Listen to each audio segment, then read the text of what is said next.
Chapter 1. Down the rabbit hole. Alice was beginning to get very tired of sitting by her sister on the bank, and of having nothing to do. Once or twice she had peeped into the book her sister was reading, but it had no pictures or conversations in it. And what is the use of a book, thought Alice, without pictures or conversations?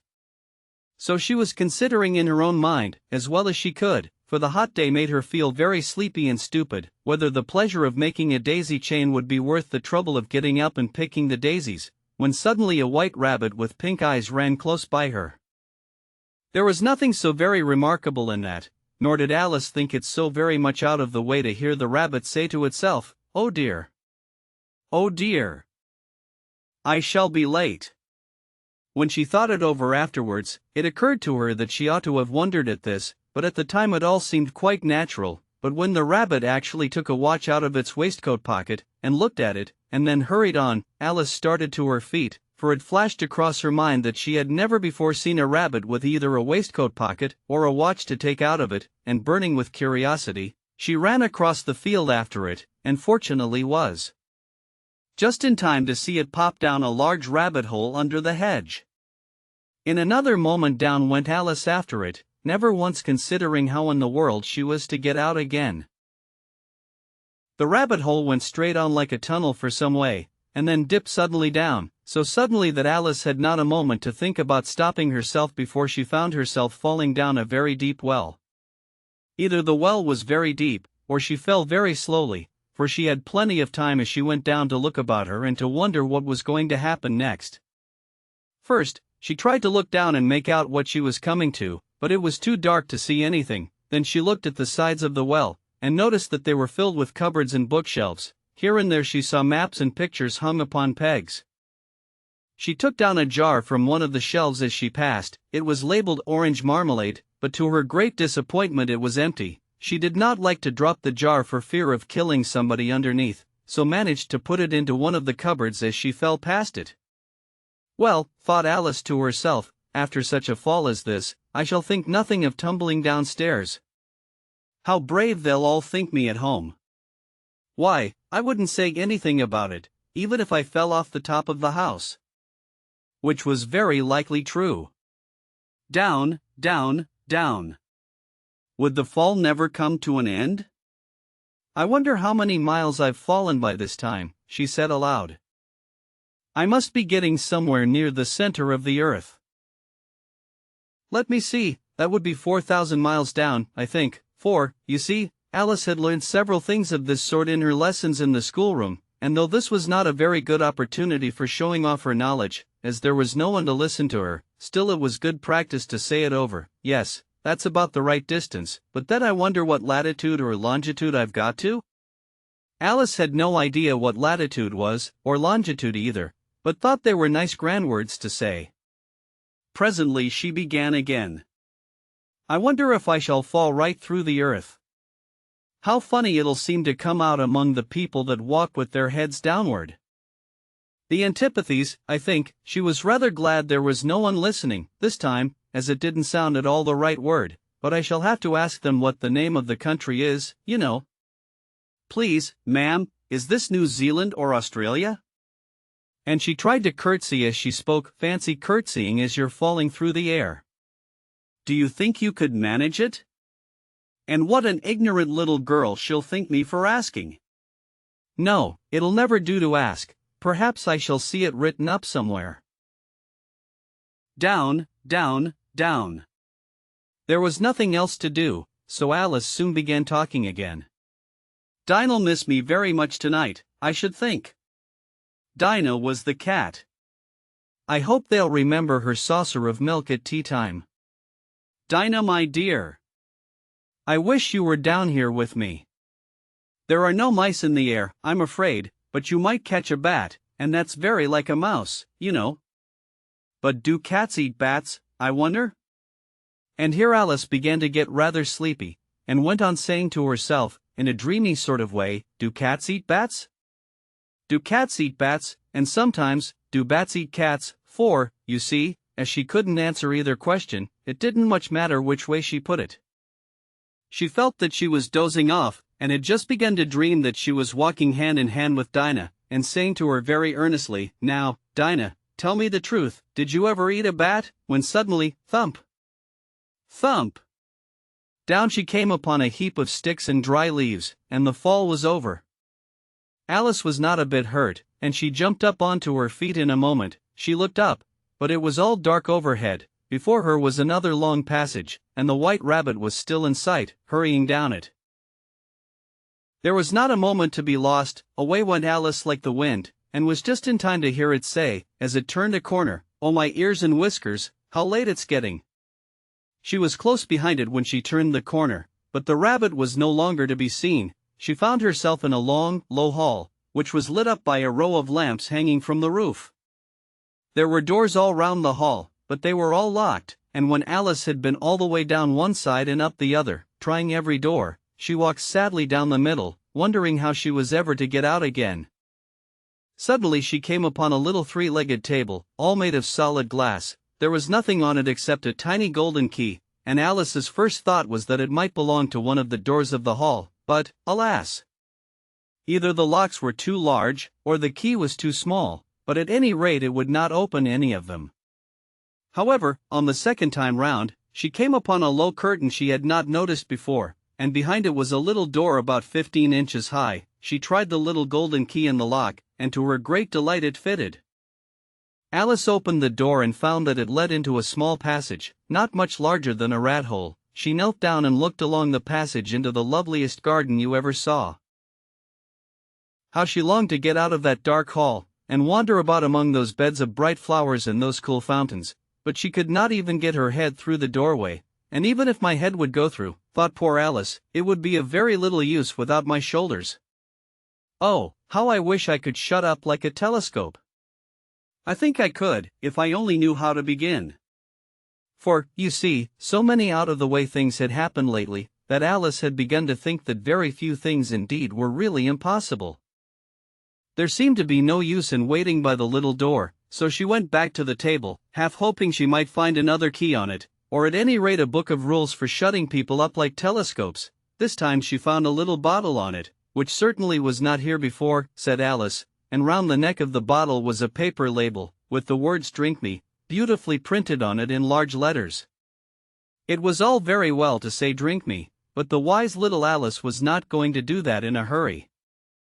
"No, I'll look first," she said, "and see whether it's marked poison or not," for she had read several nice little histories about children who had got burnt, and eaten up by wild beasts and other unpleasant things, all because they would not remember the simple rules their friends had taught them, such as, that a red-hot poker will burn you if you hold it too long, and that if you cut your finger very deeply with a knife, it usually bleeds, and she had never forgotten that, if you drink much from a bottle marked poison, it is almost certain to disagree with you, sooner or later.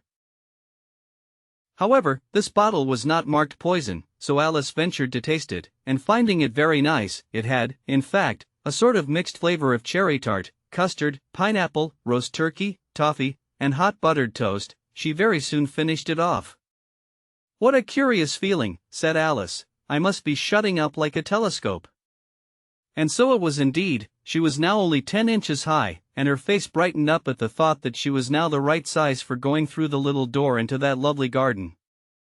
First, however, she waited for a few minutes to see if she was going to shrink any further. She felt a little nervous about this, for it might end, you know, said Alice to herself, in my going out altogether, like a candle.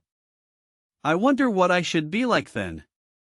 And she tried to fancy what the flame of a candle is like after the candle is blown out, for she could not remember ever having seen such a thing. After a while, finding that nothing more happened, she decided on going into the garden at once, but, alas for poor Alice! When she got to the door, she found she had forgotten the little golden key, and when she went back to the table for it, she found she could not possibly reach it. She could see it quite plainly through the glass, and she tried her best to climb up one of the legs of the table, but it was too slippery, and when she had tired herself out with trying, the poor little thing sat down and cried. "Come, there's no use in crying like that," said Alice to herself, rather sharply. "I advise you to leave off this minute." She generally gave herself very good advice, though she very seldom followed it, and sometimes she scolded herself so severely as to bring tears into her eyes, and once she remembered trying to box her own ears for having cheated herself in a game of croquet she was playing against herself, for this curious child was very fond of pretending to be two people. But it's no use now, thought poor Alice, to pretend to be two people. Why, there's hardly enough of me left to make one respectable person. Sooner I fell on a little glass box that was lying under the table. She opened it, and found in it a very small cake, on which the words "eat me" were beautifully marked in currants.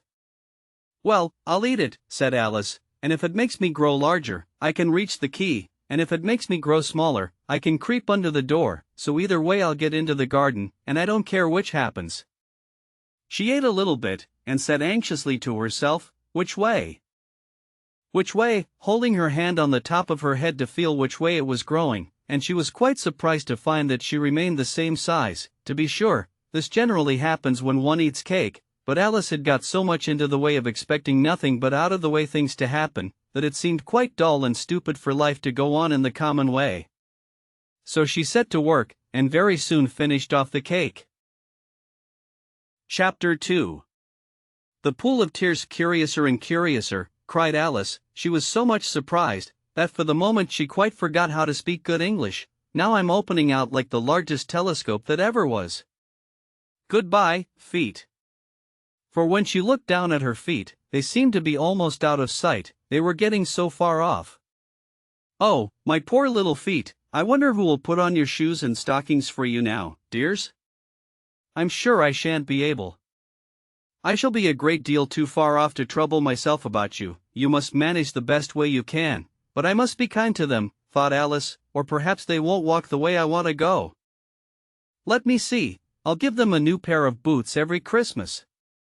And she went on planning to herself how she would manage it. "They must go by the carrier," she thought, "and how funny it'll seem, sending presents to one's own feet. And how odd the directions will look. Alice's right foot, ESQ, hearthrug, near the fender, with Alice's love. Oh dear, what nonsense I'm talking." Just then her head struck against the roof of the hall. In fact, she was now more than 9 feet high, and she at once took up the little golden key and hurried off to the garden door. Poor Alice! It was as much as she could do, lying down on one side, to look through into the garden with one eye, but to get through was more hopeless than ever. She sat down and began to cry again. "You ought to be ashamed of yourself," said Alice. "A great girl like you," she might well say this, "to go on crying in this way. Stop this moment, I tell you." But she went on all the same, shedding gallons of tears, until there was a large pool all round her, about 4 inches deep and reaching half down the hall. After a time she heard a little pattering of feet in the distance, and she hastily dried her eyes to see what was coming. It was the White Rabbit returning, splendidly dressed, with a pair of white kid gloves in one hand and a large fan in the other. He came trotting along in a great hurry, muttering to himself as he came, "Oh, the Duchess, the Duchess! Oh, won't she be savage if I've kept her waiting?" Alice felt so desperate that she was ready to ask help of anyone, so, when the rabbit came near her, she began, in a low, timid voice, "If you please, sir." The rabbit started violently, dropped the white kid gloves and the fan, and scurried away into the darkness as hard as he could go. Alice took up the fan and gloves, and, as the hall was very hot, she kept fanning herself all the time she went on talking. "Dear, dear! How queer everything is today! And yesterday things went on just as usual. I wonder if I've been changed in the night? Let me think, was I the same when I got up this morning? I almost think I can remember feeling a little different. But if I'm not the same, the next question is, who in the world am I? Ah, that's the great puzzle." And she began thinking over all the children she knew that were of the same age as herself, to see if she could have been changed for any of them. London is the capital of Paris, and Paris is the capital of Rome, and Rome, no, that's all wrong, I'm certain. I must have been changed for Mabel. I'll try and say, how doth the little, and she crossed her hands on her lap as if she were saying lessons, and began to repeat it, but her voice sounded hoarse and strange, and the words did not come the same as they used to do. How doth the little crocodile improve his shining tail, and pour the waters of the Nile on every golden scale? How cheerfully he seems to grin, how neatly spread his claws, and welcome little fishes in with gently smiling jaws." "I'm sure those are not the right words," said poor Alice, and her eyes filled with tears again as she went on. "I must be Mabel after all, and I shall have to go and live in that poky little house, and have next to no toys to play with, and oh, ever so many lessons to learn. No, I've made up my mind about it. If I'm Mabel, I'll stay down here. It'll be no use their putting their heads down and saying, 'Come up again, dear.' I shall only look up and say, 'Who am I then?' Tell me that first, and then, if I like being that person, I'll come up. If not, I'll stay down here till I'm somebody else. But, oh dear," cried Alice, with a sudden burst of tears, "I do wish they would put their heads down. I am so very tired of being all alone here." As she said this, she looked down at her hands, and was surprised to see that she had put on one of the rabbit's little white kid gloves while she was talking. "I'm sure I'm not Ada," she said, "for her hair goes in such long ringlets, and mine doesn't go in ringlets at all, and I'm sure I can't be Mabel, for I know all sorts of things, and she knows such a very little. Besides, she, and I'm I, and oh dear, how puzzling it all is. I'll try if I know all the things I used to know. Let me see, 4 times 5 is 12, and 4 times 6 is 13, and 4 times 7 is, oh dear. I shall never get to 20 at that rate. However, the multiplication table doesn't signify. Let's try geography. How can I have done that?" she thought. "I must be growing small again." She got up and went to the table to measure herself by it, and found that, as nearly as she could guess, she was now about 2 feet high, and was going on shrinking rapidly. She soon found out that the cause of this was the fan she was holding, and she dropped it hastily, just in time to avoid shrinking away altogether. "That was a narrow escape," said Alice, a good deal frightened at the sudden change, but very glad to find herself still in existence. "And now for the garden," and she ran with all speed back to the little door, but, alas! The little door was shut again, and the little golden key was lying on the glass table as before. "And things are worse than ever," thought the poor child, "for I never was so small as this before, never.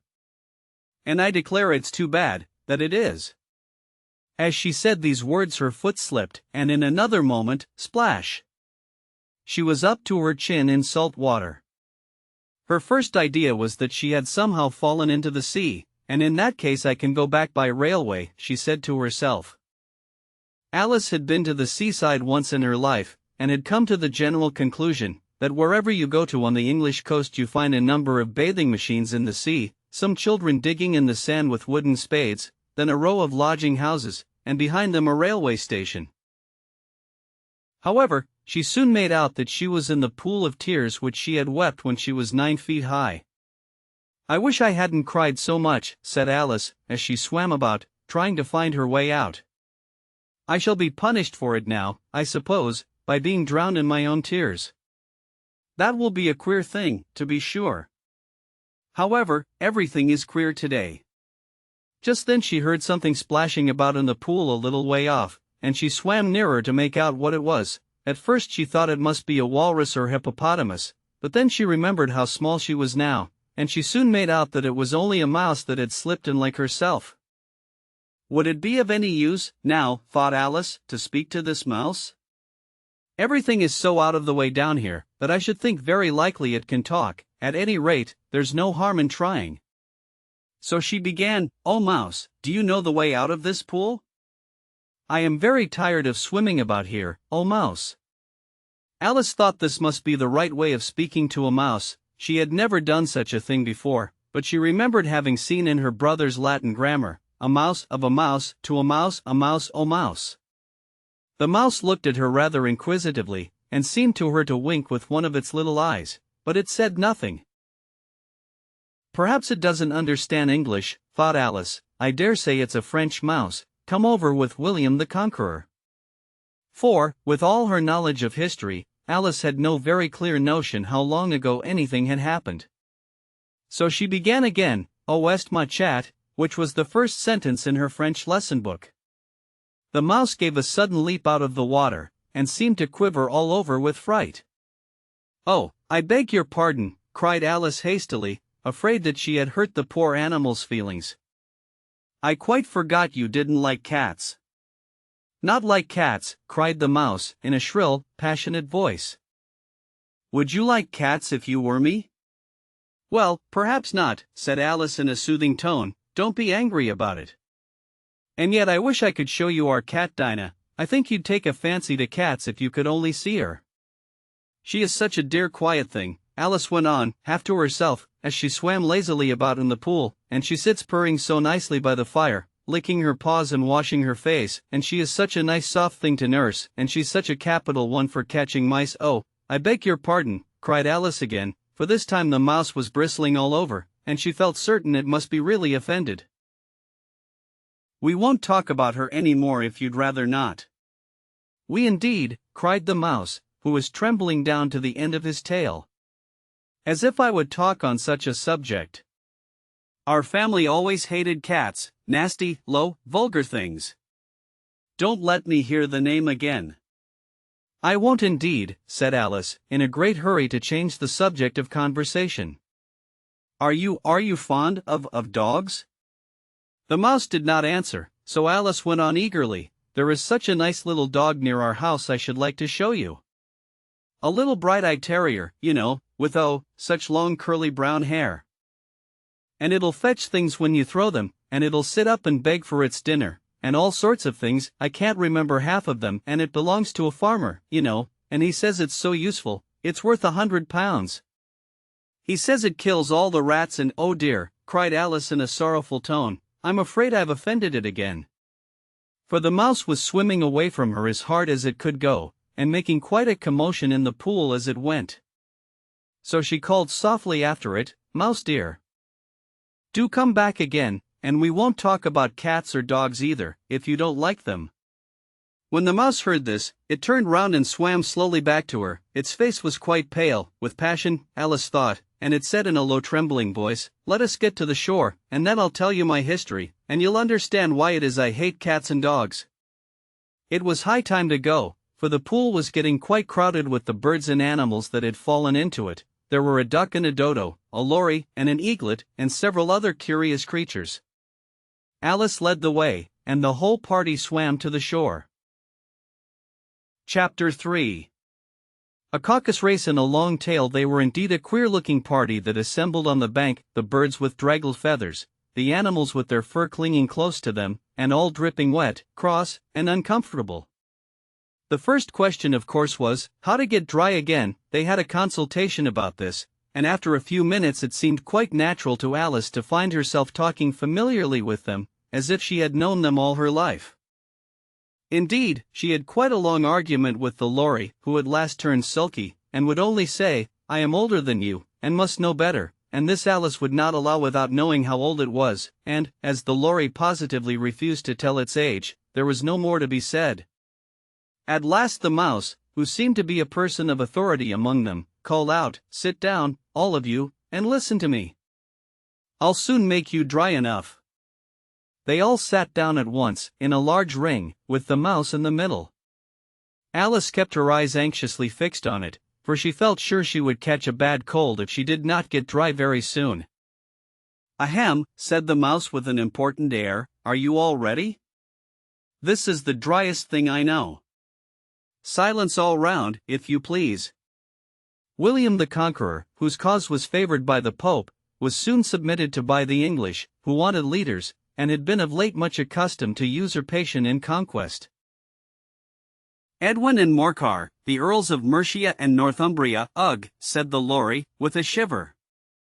"I beg your pardon," said the mouse, frowning, but very politely. "Did you speak?" "Not I," said the lory hastily. "I thought you did," said the mouse. "I proceed. Edwin and Morcar, the Earls of Mercia and Northumbria, declared for him, and even Stigand, the patriotic Archbishop of Canterbury, found it advisable." "Found what?" said the duck. "Found it," the mouse replied rather crossly. "Of course you know what it means." "I know what it means well enough. When I find a thing," said the duck, "it's generally a frog or a worm. The question is, what did the Archbishop find?" The mouse did not notice this question, but hurriedly went on, found it advisable to go with Edgar Atheling to meet William and offer him the crown. William's conduct at first was moderate.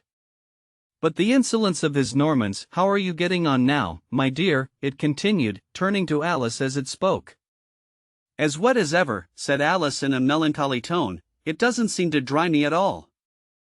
"In that case," said the Dodo solemnly, rising to its feet, "I move that the meeting adjourn, for the immediate adoption of more energetic remedies." "Speak English," said the Eaglet. "I don't know the meaning of half those long words, and, what's more, I don't believe you do either." And the Eaglet bent down its head to hide a smile. Some of the other birds tittered audibly. "What I was going to say," said the Dodo in an offended tone, "was, that the best thing to get us dry would be a caucus race." "What is a caucus race?" said Alice, not that she wanted much to know, but the Dodo had paused as if it thought that somebody ought to speak, and no one else seemed inclined to say anything. "Why," said the Dodo, "the best way to explain it is to do it. And, as you might like to try the thing yourself, some winter day, I will tell you how the Dodo managed it. First it marked out a racecourse, in a sort of circle. The exact shape doesn't matter, it said, and then all the party were placed along the course, here and there. There was no 1, 2, 3, and away, but they began running when they liked, and left off when they liked, so that it was not easy to know when the race was over. However, when they had been running half an hour or so, and were quite dry again, the Dodo suddenly called out, 'The race is over,' and they all crowded round it, panting, and asking, 'But who has won?' This question the Dodo could not answer without a great deal of thought, and it sat for a long time with one finger pressed upon its forehead, the position in which you usually see Shakespeare, in the pictures of him, while the rest waited in silence. At last the Dodo said, 'Everybody has one, and all must have prizes.' 'But who is to give the prizes?' quite a chorus of voices asked. 'Why, she, of course,' said the Dodo, pointing to Alice with one finger, and the whole party at once crowded round her, calling out in a confused way, 'Prizes! Prizes!' Alice had no idea what to do, and in despair she put her hand in her pocket, and pulled out a box of comfits. Luckily the salt water had not got into it, and handed them round as prizes. There was exactly 1 apiece, all round. 'But she must have a prize herself, you know,' said the Mouse. 'Of course,' the Dodo replied very gravely. 'What else have you got in your pocket?' he went on, turning to Alice. 'Only a thimble,' said Alice sadly. 'Hand it over here,' said the Dodo. Then they all crowded round her once more, while the Dodo solemnly presented the thimble, saying, 'We beg your acceptance of this elegant thimble,' and, when it had finished the short speech, they all cheered.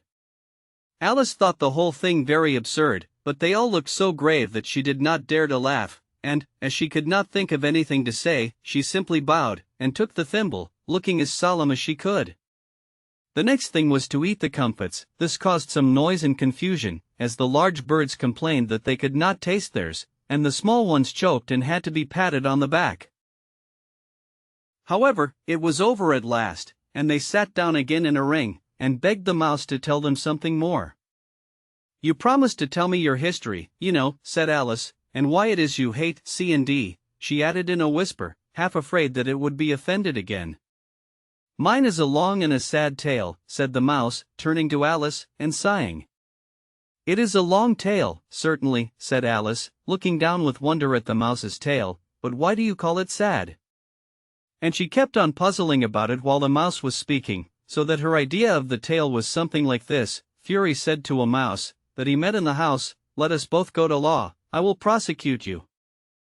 'Come, I'll take no denial, we must have a trial, for really this morning I've nothing to do.' Said the Mouse to the Cur, 'Such a trial, dear sir, with no jury or judge, would be wasting our breath.' 'I'll be judge, I'll be jury,' said cunning old Fury, 'I'll try the whole cause, and condemn you to death.' 'You are not attending,' said the Mouse to Alice severely. 'What are you thinking of?' 'I beg your pardon,' said Alice very humbly, 'you had got to the fifth bend, I think?' 'I had not,' cried the Mouse, sharply and very angrily. 'Not,' said Alice, always ready to make herself useful, and looking anxiously about her. 'Oh, do let me help to undo it.' "I shall do nothing of the sort," said the mouse, getting up and walking away. "You insult me by talking such nonsense." "I didn't mean it," pleaded poor Alice. "But you're so easily offended, you know." The mouse only growled in reply. "Please come back and finish your story." Alice called after it, and the others all joined in chorus, "Yes, please do," but the mouse only shook its head impatiently, and walked a little quicker. "What a pity it wouldn't stay," sighed the lorry, as soon as it was quite out of sight, and an old crab took the opportunity of saying to her daughter, "Ah, my dear, let this be a lesson to you never to lose your temper." "Hold your tongue, ma," said the young crab, a little snappishly. "You're enough to try the patience of an oyster." "I wish I had our Dinah here, I know I do," said Alice aloud, addressing nobody in particular. "She'd soon fetch it back." "And who is Dinah, if I might venture to ask the question?" said the lorry. Alice replied eagerly, for she was always ready to talk about her pet. "Dinah's our cat.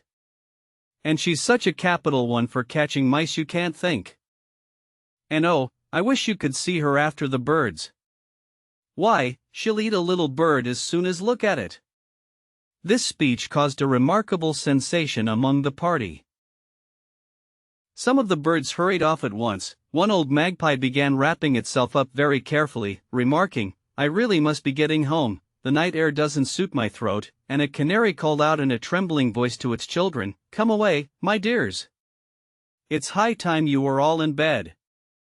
On various pretexts they all moved off, and Alice was soon left alone. "I wish I hadn't mentioned Dinah," she said to herself in a melancholy tone. "Nobody seems to like her, down here, and I'm sure she's the best cat in the world. Oh, my dear Dinah! I wonder if I shall ever see you any more." And here poor Alice began to cry again, for she felt very lonely and low-spirited. In a little while, however, she again heard a little pattering of footsteps in the distance, and she looked up eagerly, half hoping that the mouse had changed his mind, and was coming back to finish his story. Chapter 4. The rabbit sends in a little bill. It was the white rabbit, trotting slowly back again, and looking anxiously about as it went, as if it had lost something, and she heard it muttering to itself, "The Duchess!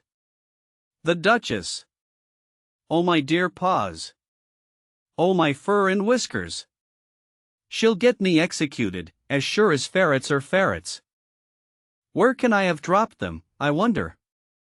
Alice guessed in a moment that it was looking for the fan and the pair of white kid gloves, and she very good-naturedly began hunting about for them, but they were nowhere to be seen. Everything seemed to have changed since her swim in the pool, and the great hall, with the glass table and the little door, had vanished completely. Very soon the rabbit noticed Alice, as she went hunting about, and called out to her in an angry tone, "Why, Marian, what are you doing out here? Run home this moment, and fetch me a pair of gloves and a fan. Quick, now!" And Alice was so much frightened that she ran off at once in the direction it pointed to, without trying to explain the mistake it had made. "He took me for his housemaid," she said to herself as she ran. "How surprised he'll be when he finds out who I am. But I'd better take him his fan and gloves, that is, if I can find them." As she said this, she came upon a neat little house, on the door of which was a bright brass plate with the name W. Rabbit engraved upon it. She went in without knocking, and hurried upstairs, in great fear lest she should meet the real Mary Ann, and be turned out of the house before she had found the fan and gloves. "How queer it seems," Alice said to herself, "to be going messages for a rabbit. I suppose Dinah'll be sending me on messages next."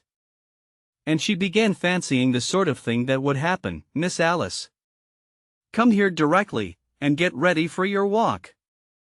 Coming in a minute, nurse. But I've got to see that the mouse doesn't get out. Only I don't think," Alice went on, "that they'd let Dinah stop in the house if it began ordering people about like that." By this time she had found her way into a tidy little room with a table in the window, and on it, as she had hoped, a fan and 2 or 3 pairs of tiny white kid gloves. She took up the fan and a pair of the gloves, and was just going to leave the room, when her eye fell upon a little bottle that stood near the looking-glass. There was no label this time with the words "drink me," but nevertheless she uncorked it and put it to her lips.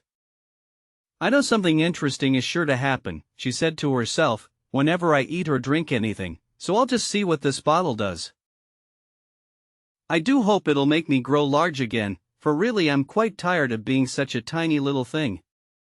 It did so indeed, and much sooner than she had expected. Before she had drunk half the bottle, she found her head pressing against the ceiling, and had to stoop to save her neck from being broken.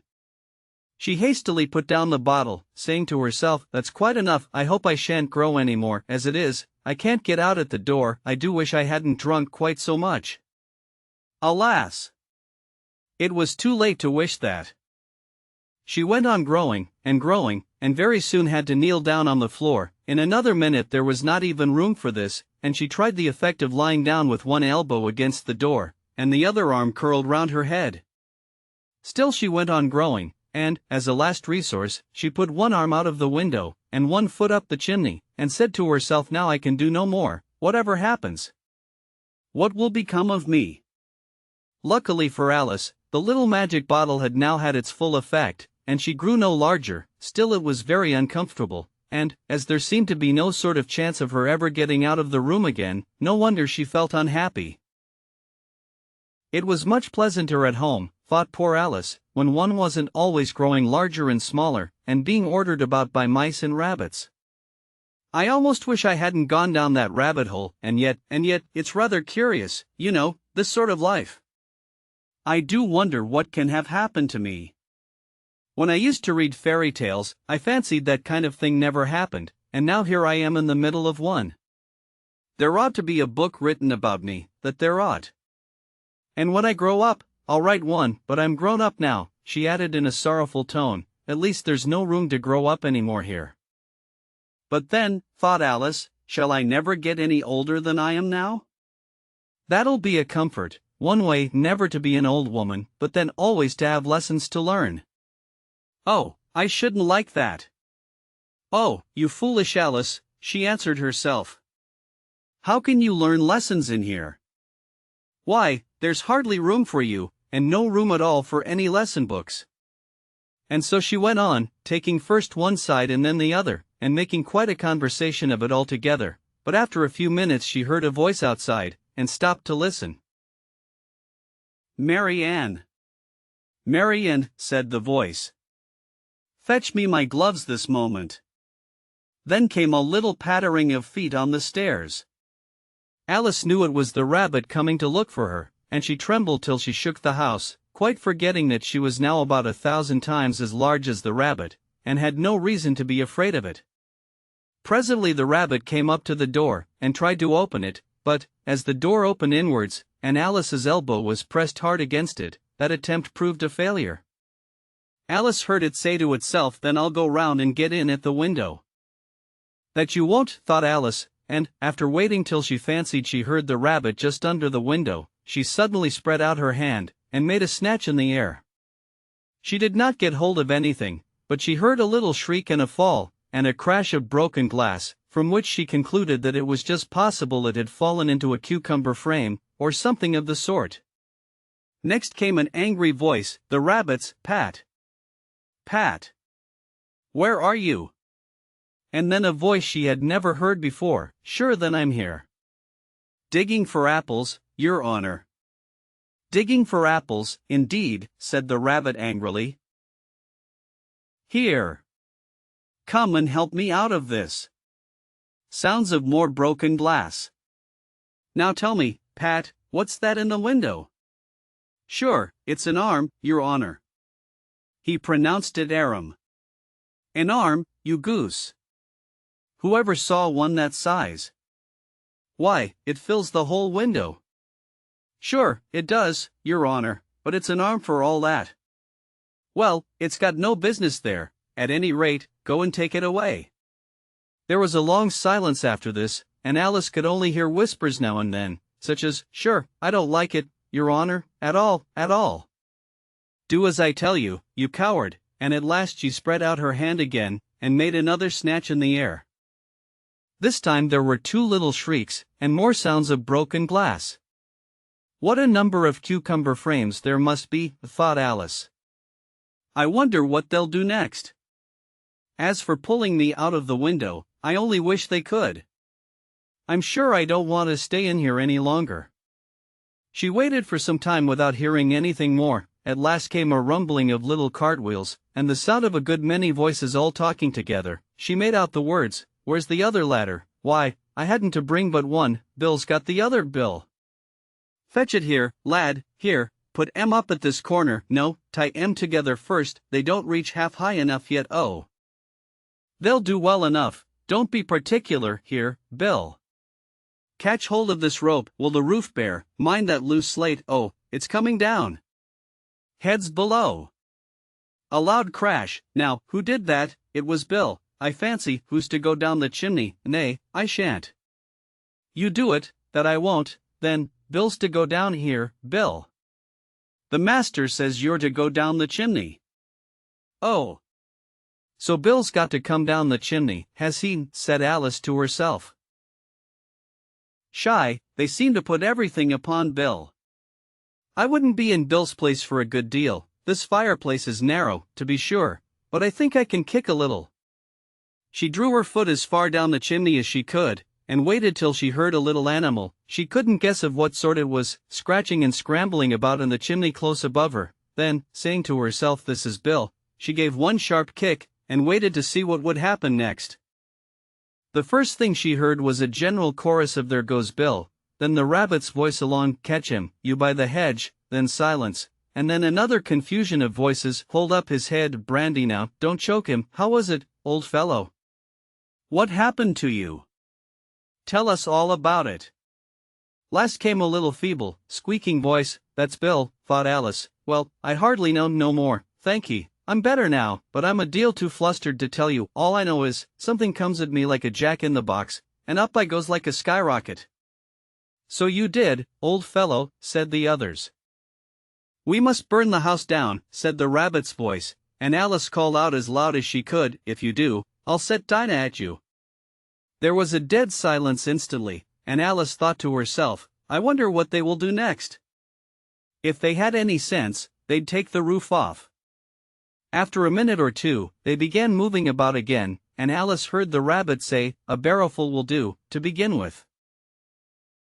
A barrowful of what, thought Alice, but she had not long to doubt, for the next moment a shower of little pebbles came rattling in at the window, and some of them hit her in the face.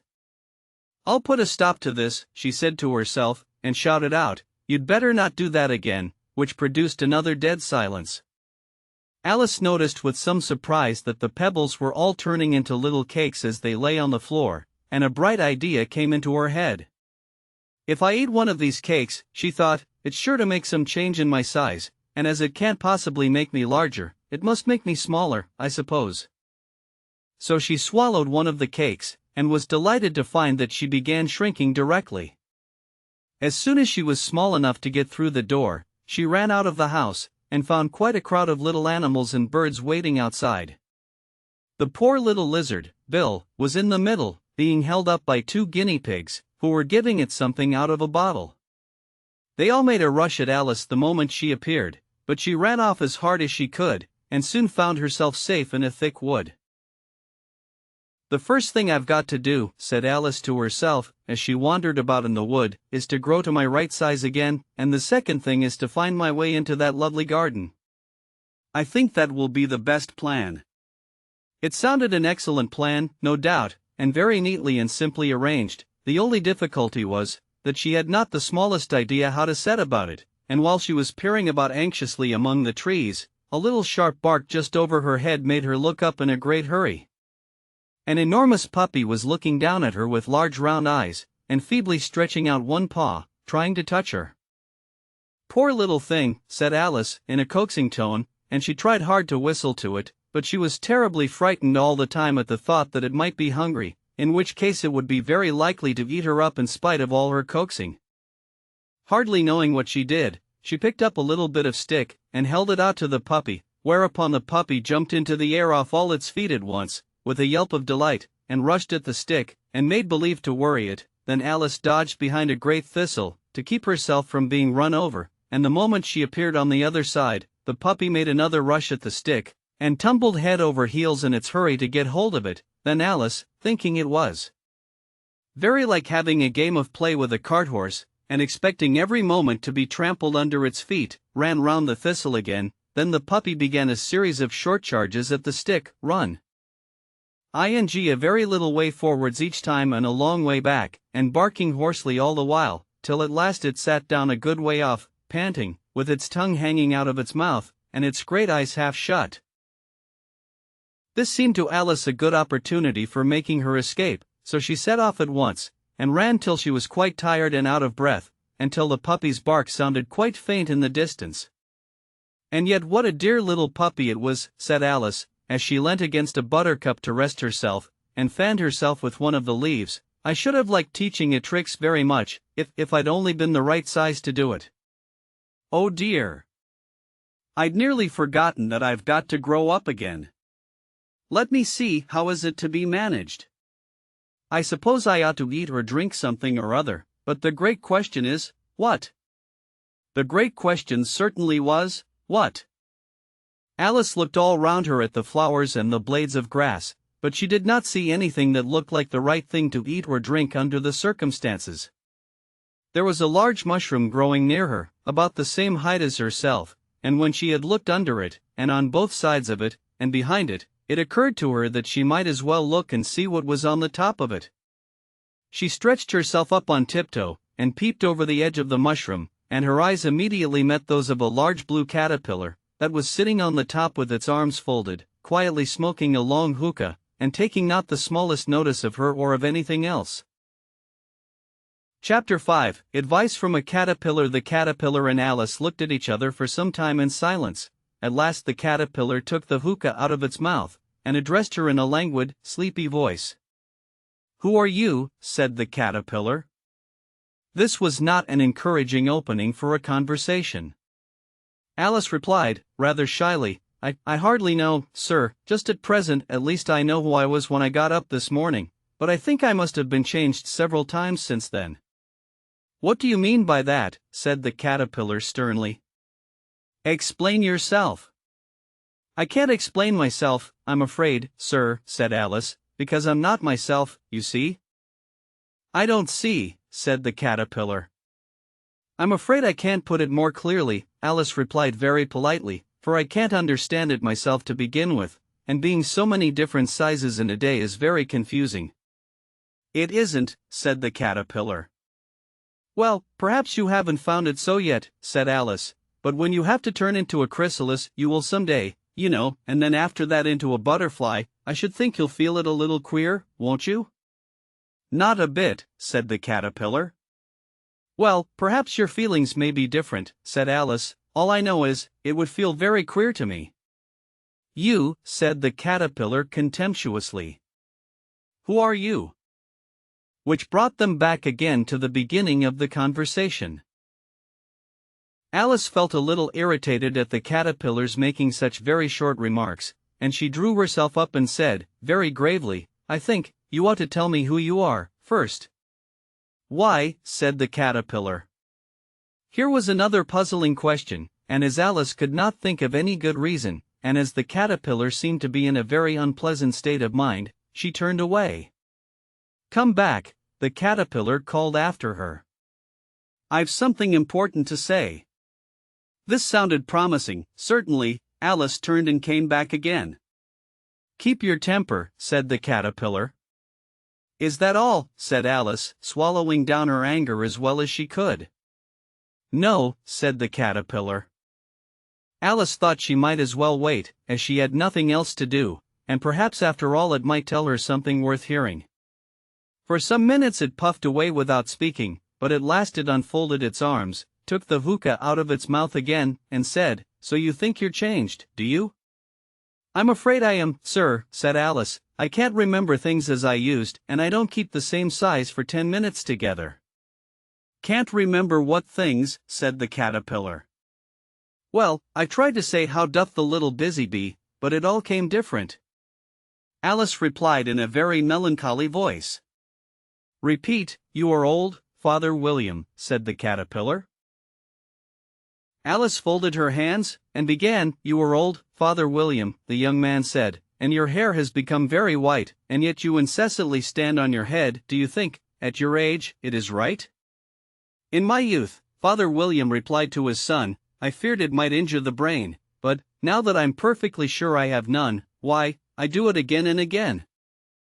"You are old," said the youth, "as I mentioned before, and have grown most uncommonly fat, yet you turned a back somersault in at the door. Pray, what is the reason of that?" "In my youth," said the sage, as he shook his grey locks, "I kept all my limbs very supple by the use of this ointment. 1 shilling the box. Allow me to sell you a couple?" "You are old," said the youth, "and your jaws are too weak for anything tougher than suet, yet you finished the goose, with the bones and the beak. Pray, how did you manage to do it?" "In my youth," said his father, "I took to the law, and argued each case with my wife, and the muscular strength, which it gave to my jaw, has lasted the rest of my life." "You are old," said the youth, "one would hardly suppose that your eye was as steady as ever, yet you balanced an eel on the end of your nose. What made you so awfully clever?" "I have answered 3 questions, and that is enough," said his father. "Don't give yourself airs. Do you think I can listen all day to such stuff? Be off, or I'll kick you downstairs." "That is not said right," said the caterpillar. "Not quite right, I'm afraid," said Alice, timidly. "Some of the words have got altered."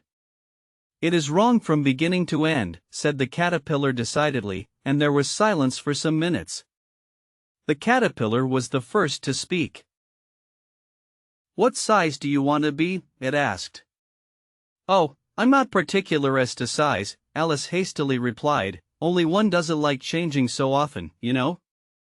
"I don't know," said the caterpillar. Alice said nothing. She had never been so much contradicted in her life before, and she felt that she was losing her temper. "Are you content now?" said the caterpillar. "Well, I should like to be a little larger, sir, if you wouldn't mind," said Alice. 3 inches is such a wretched height to be."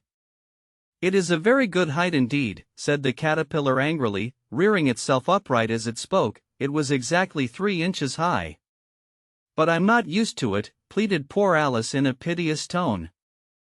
And she thought of herself, "I wish the creatures wouldn't be so easily offended."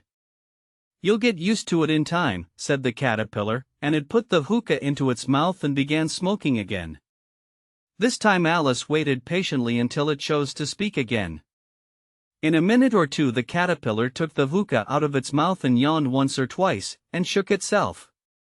Then it got down off the mushroom, and crawled away in the grass, nearly remarking as it went, "One side will make you grow taller, and the other side will make you grow shorter." "One side of what?" "The other side of what?" thought Alice to herself. "Of the mushroom," said the caterpillar, just as if she had asked it aloud, and in another moment it was out of sight. Alice remained looking thoughtfully at the mushroom for a minute, trying to make out which were the 2 sides of it, and as it was perfectly round, she found this a very difficult question. However, at last she stretched her arms round it as far as they would go, and broke off a bit of the edge with each hand. "And now which is which?" she said to herself, and nibbled a little of the right hand bit to try the effect. The next moment she felt a violent blow underneath her chin. It had struck her foot. She was a good deal frightened by this very sudden change, but she felt that there was no time to be lost, as she was shrinking rapidly, so she set to work at once to eat some of the other bit. Her chin was pressed so closely against her foot that there was hardly room to open her mouth, but she did it at last, and managed to swallow a morsel of the left-hand bit. "Come, my head's free at last," said Alice in a tone of delight, which changed into alarm in another moment, when she found that her shoulders were nowhere to be found. All she could see, when she looked down, was an immense length of neck, which seemed to rise like a stalk out of a sea of green leaves that lay far below her. "What can all that green stuff be?" said Alice. "And where have my shoulders got to? And oh, my poor hands, how is it I can't see you?" She was moving them about as she spoke, but no result seemed to follow, except a little shaking among the distant green leaves.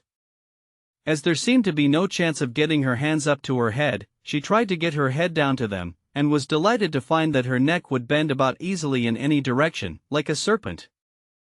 She had just succeeded in curving it down into a graceful zigzag, and was going to dive in among the leaves, which she found to be nothing but the tops of the trees under which she had been wandering, when a sharp hiss made her draw back in a hurry. A large pigeon had flown into her face, and was beating her violently with its wings. "Serpent!" screamed the pigeon. "I'm not a serpent," said Alice indignantly. "Let me alone." "Serpent, I say again," repeated the pigeon, but in a more subdued tone, and added with a kind of sob, "I've tried every way, and nothing seems to suit them." "I haven't the least idea what you're talking about," said Alice. "I've tried the roots of trees, and I've tried banks, and I've tried hedges," the pigeon went on, without attending to her, "but those serpents, there's no pleasing them." Alice was more and more puzzled, but she thought there was no use in saying anything more till the pigeon had finished. "As if it wasn't trouble enough hatching the eggs," said the pigeon, "but I must be on the lookout for serpents night and day. Why, I haven't had a wink of sleep these 3 weeks." "I'm very sorry you've been annoyed," said Alice, who was beginning to see its meaning. "And just as I'd taken the highest tree in the wood," continued the pigeon, raising its voice to a shriek, "and just as I was thinking I should be free of them at last, they must needs come wriggling down from the sky. Ugh, serpent!" "But I'm not a serpent, I tell you," said Alice. I'm a well." "What are you?" said the pigeon. "I can see you're trying to invent something." I'm a little girl," said Alice, rather doubtfully, as she remembered the number of changes she had gone through that day. "A likely story indeed," said the pigeon in a tone of the deepest contempt. "I've seen a good many little girls in my time, but never one with such a neck as that. No, no. You're a serpent, and there's no use denying it. I suppose you'll be telling me next that you never tasted an egg." "I have tasted eggs, certainly," said Alice, who was a very truthful child, "but little girls eat eggs quite as much as serpents do, you know." "I don't believe it," said the pigeon, "but if they do, why then they're a kind of serpent, that's all I can say." This was such a new idea to Alice, that she was quite silent for a minute or two, which gave the pigeon the opportunity of adding, "You're looking for eggs, I know that well enough, and what does it matter to me whether you're a little girl or a serpent?" "It matters a good deal to me," said Alice hastily, "but I'm not looking for eggs, as it happens, and if I was, I shouldn't want yours, I don't like them raw." "Well, be off, then," said the pigeon in a sulky tone, as it settled down again into its nest. Alice crouched down among the trees as well as she could, for her neck kept getting entangled among the branches, and every now and then she had to stop and untwist it. After a while she remembered that she still held the pieces of mushroom in her hands, and she set to work very carefully, nibbling first at one and then at the other, and growing sometimes taller and sometimes shorter, until she had succeeded in bringing herself down to her usual height. It was so long since she had been anything near the right size, that it felt quite strange at first, but she got used to it in a few minutes, and began talking to herself, as usual. "Come, there's half my plan done now. How puzzling all these changes are. I'm never sure what I'm going to be, from one minute to another. However, I've got back to my right size. The next thing is, to get into that beautiful garden. How is that to be done, I wonder?" As she said this, she came suddenly upon an open place, with a little house in it about 4 feet high. "Whoever lives there," thought Alice, "it'll never do to come upon them this size. Why, I should frighten them out of their wits." So she began nibbling at the right-hand bit again, and did not venture to go near the house till she had brought herself down to 9 inches high. Chapter 6. Pig and Pepper. For a minute or two she stood looking at the house, and wondering what to do next, when suddenly a footman in livery came running out of the wood. She considered him to be a footman because he was in livery, otherwise, judging by his face only, she would have called him a fish, and rapped loudly at the door with his knuckles. It was opened by another footman in livery, with a round face, and large eyes like a frog, and both footmen, Alice noticed, had powdered hair that curled all over their heads. She felt very curious to know what it was all about, and crept a little way out of the wood to listen. The fish footman began by producing from under his arm a great letter, nearly as large as himself, and this he handed over to the other, saying, in a solemn tone, "For the Duchess." "An invitation from the Queen to play croquet." The frog footman repeated, in the same solemn tone, only changing the order of the words a little, "From the Queen. An invitation for the Duchess to play croquet." Then they both bowed low, and their curls got entangled together. Alice laughed so much at this, that she had to run back into the wood for fear of their hearing her, and when she next peeped out the fish footman was gone, and the other was sitting on the ground near the door, staring stupidly up into the sky. Alice went timidly up to the door, and knocked. "There's no sort of use in knocking," said the footman, "and that for 2 reasons. First, because I'm on the same side of the door as you are. Secondly, because they're making such a noise inside, no one could possibly hear you." And certainly there was a most extraordinary noise going on within, a constant howling and sneezing, and every now and then a great crash, as if a dish or kettle had been broken to pieces. "Please, then," said Alice, "how am I to get in?" "There might be some sense in your knocking," the footman went on without attending to her, "if we had the door between us. For instance, if you were inside, you might knock, and I could let you out, you know." He was looking up into the sky all the time he was speaking, and this Alice thought decidedly uncivil. "But perhaps he can't help it," she said to herself, "his eyes are so very nearly at the top of his head. But at any rate he might answer questions. How am I to get in?" she repeated, aloud. "I shall sit here," the footman remarked, "till tomorrow." At this moment the door of the house opened, and a large plate came skimming out, straight at the footman's head. It just grazed his nose, and broke to pieces against one of the trees behind him. "Or next day, maybe," the footman continued in the same tone, exactly as if nothing had happened. "How am I to get in?" asked Alice again, in a louder tone. "Are you to get in at all?" said the footman. "That's the first question, you know." It was, no doubt, only Alice did not like to be told so. "It's really dreadful," she muttered to herself, "the way all the creatures argue. It's enough to drive one crazy."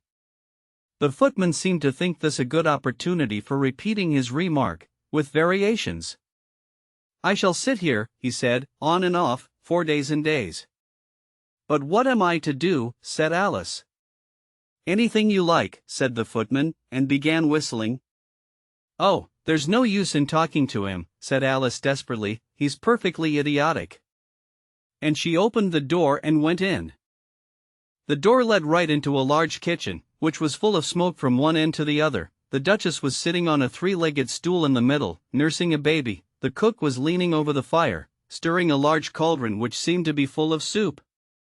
"There's certainly too much pepper in that soup," Alice said to herself, as well as she could for sneezing. There was certainly too much of it in the air. Even the Duchess sneezed occasionally, and as for the baby, it was sneezing and howling alternately without a moment's pause. The only things in the kitchen that did not sneeze were the cook and a large cat which was sitting on the hearth and grinning from ear to ear. "Please would you tell me," said Alice, a little timidly, for she was not quite sure whether it was good manners for her to speak first, "why your cat grins like that?" "It's a Cheshire cat," said the Duchess, "and that's why." "Pig." She said the last word with such sudden violence that Alice quite jumped, but she saw in another moment that it was addressed to the baby, and not to her, so she took courage, and went on again, "I didn't know that Cheshire cats always grinned. In fact, I didn't know that cats could grin." "They all can," said the Duchess, "and most of 'em do." "I don't know of any that do," Alice said very politely, feeling quite pleased to have got into a conversation. "You don't know much," said the Duchess, "and that's a fact." Alice did not at all like the tone of this remark, and thought it would be as well to introduce some other subject of conversation. While she was trying to fix on one, the cook took the cauldron of soup off the fire, and at once set to work throwing everything within her reach at the Duchess and the baby. The fire irons came first, then followed a shower of saucepans, plates, and dishes. The Duchess took no notice of them even when they hit her, and the baby was howling so much already, that it was quite impossible to say whether the blows hurt it or not. "Oh, please mind what you're doing," cried Alice, jumping up and down in an agony of terror. Oh, there goes his precious nose, as an unusually large saucepan flew close by it, and very nearly carried it off. If everybody minded their own business, the Duchess said in a hoarse growl, the world would go round a deal faster than it does. Which would not be an advantage, said Alice, who felt very glad to get an opportunity of showing off a little of her knowledge. Just think of what work it would make with the day and night. You see, the earth takes 24 hours to turn round on its axis. Talking of axes, said the Duchess, chop off her head. Alice glanced rather anxiously at the cook, to see if she meant to take the hint, but the cook was busily stirring the soup, and seemed not to be listening, so she went on again, 24 hours, I think, or is it 12?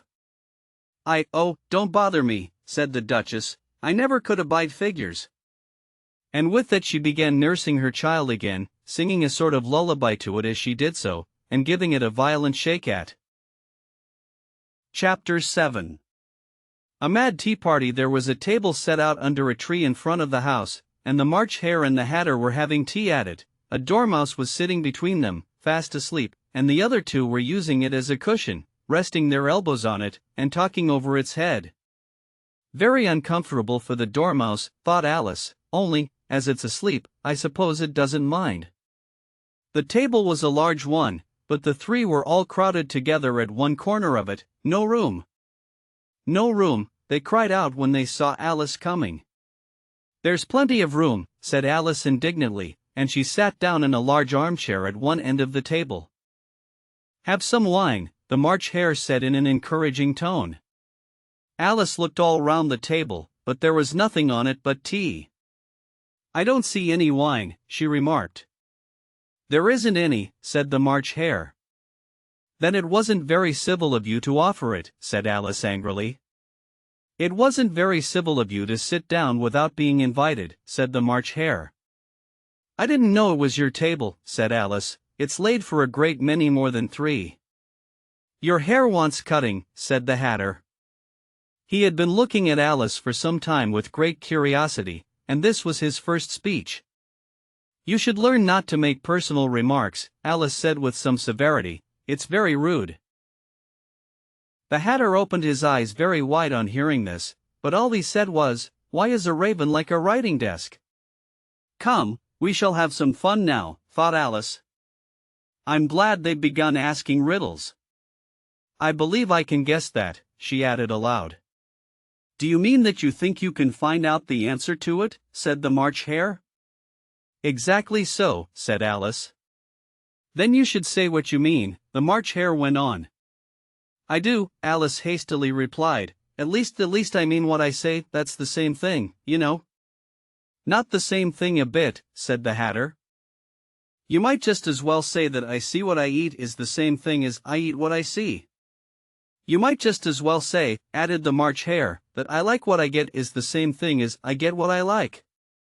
You might just as well say, added the Dormouse, who seemed to be talking in his sleep, that I breathe when I sleep is the same thing as I sleep when I breathe.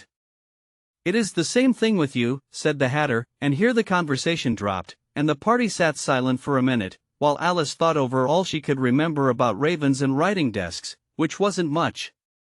The Hatter was the first to break the silence. What day of the month is it? He said, turning to Alice. He had taken his watch out of his pocket, and was looking at it uneasily, shaking it every now and then, and holding it to his ear. Alice considered a little, and then said the 4th. 2 days wrong, sighed the Hatter. I told you butter wouldn't suit the works, he added, looking angrily at the March Hare. It was the best butter, the March Hare meekly replied. Yes, but some crumbs must have got in as well, the Hatter grumbled, you shouldn't have put it in with the bread knife. The March Hare took the watch and looked at it gloomily, then he dipped it into his cup of tea, and looked at it again, but he could think of nothing better to say than his first remark, it was the best butter, you know. Alice had been looking over his shoulder with some curiosity. What a funny watch, she remarked. It tells the day of the month, and doesn't tell what o'clock it is. Why should it? Muttered the Hatter. Does your watch tell you what year it is? Of course not, Alice replied very readily, but that's because it stays the same year for such a long time together. Which is just the case with mine, said the Hatter. Alice felt dreadfully puzzled. The Hatter's remark seemed to have no sort of meaning in it, and yet it was certainly English. I don't quite understand you, she said, as politely as she could. The Dormouse is asleep again, said the Hatter, and he poured a little hot tea upon its nose. The Dormouse shook its head impatiently, and said, without opening its eyes, of course, just what I was going to remark myself. Have you guessed the riddle yet? The Hatter said, turning to Alice again. No, I give it up, Alice replied. What's the answer? I haven't the slightest idea, said the Hatter. Nor I, said the March Hare. Alice sighed wearily. I think you might do something better with the time, she said, than waste it in asking riddles that have no answers. If you knew time as well as I do, said the Hatter, you wouldn't talk about wasting it. It's him. I don't know what you mean, said Alice. Of course you don't, the Hatter said, tossing his head contemptuously.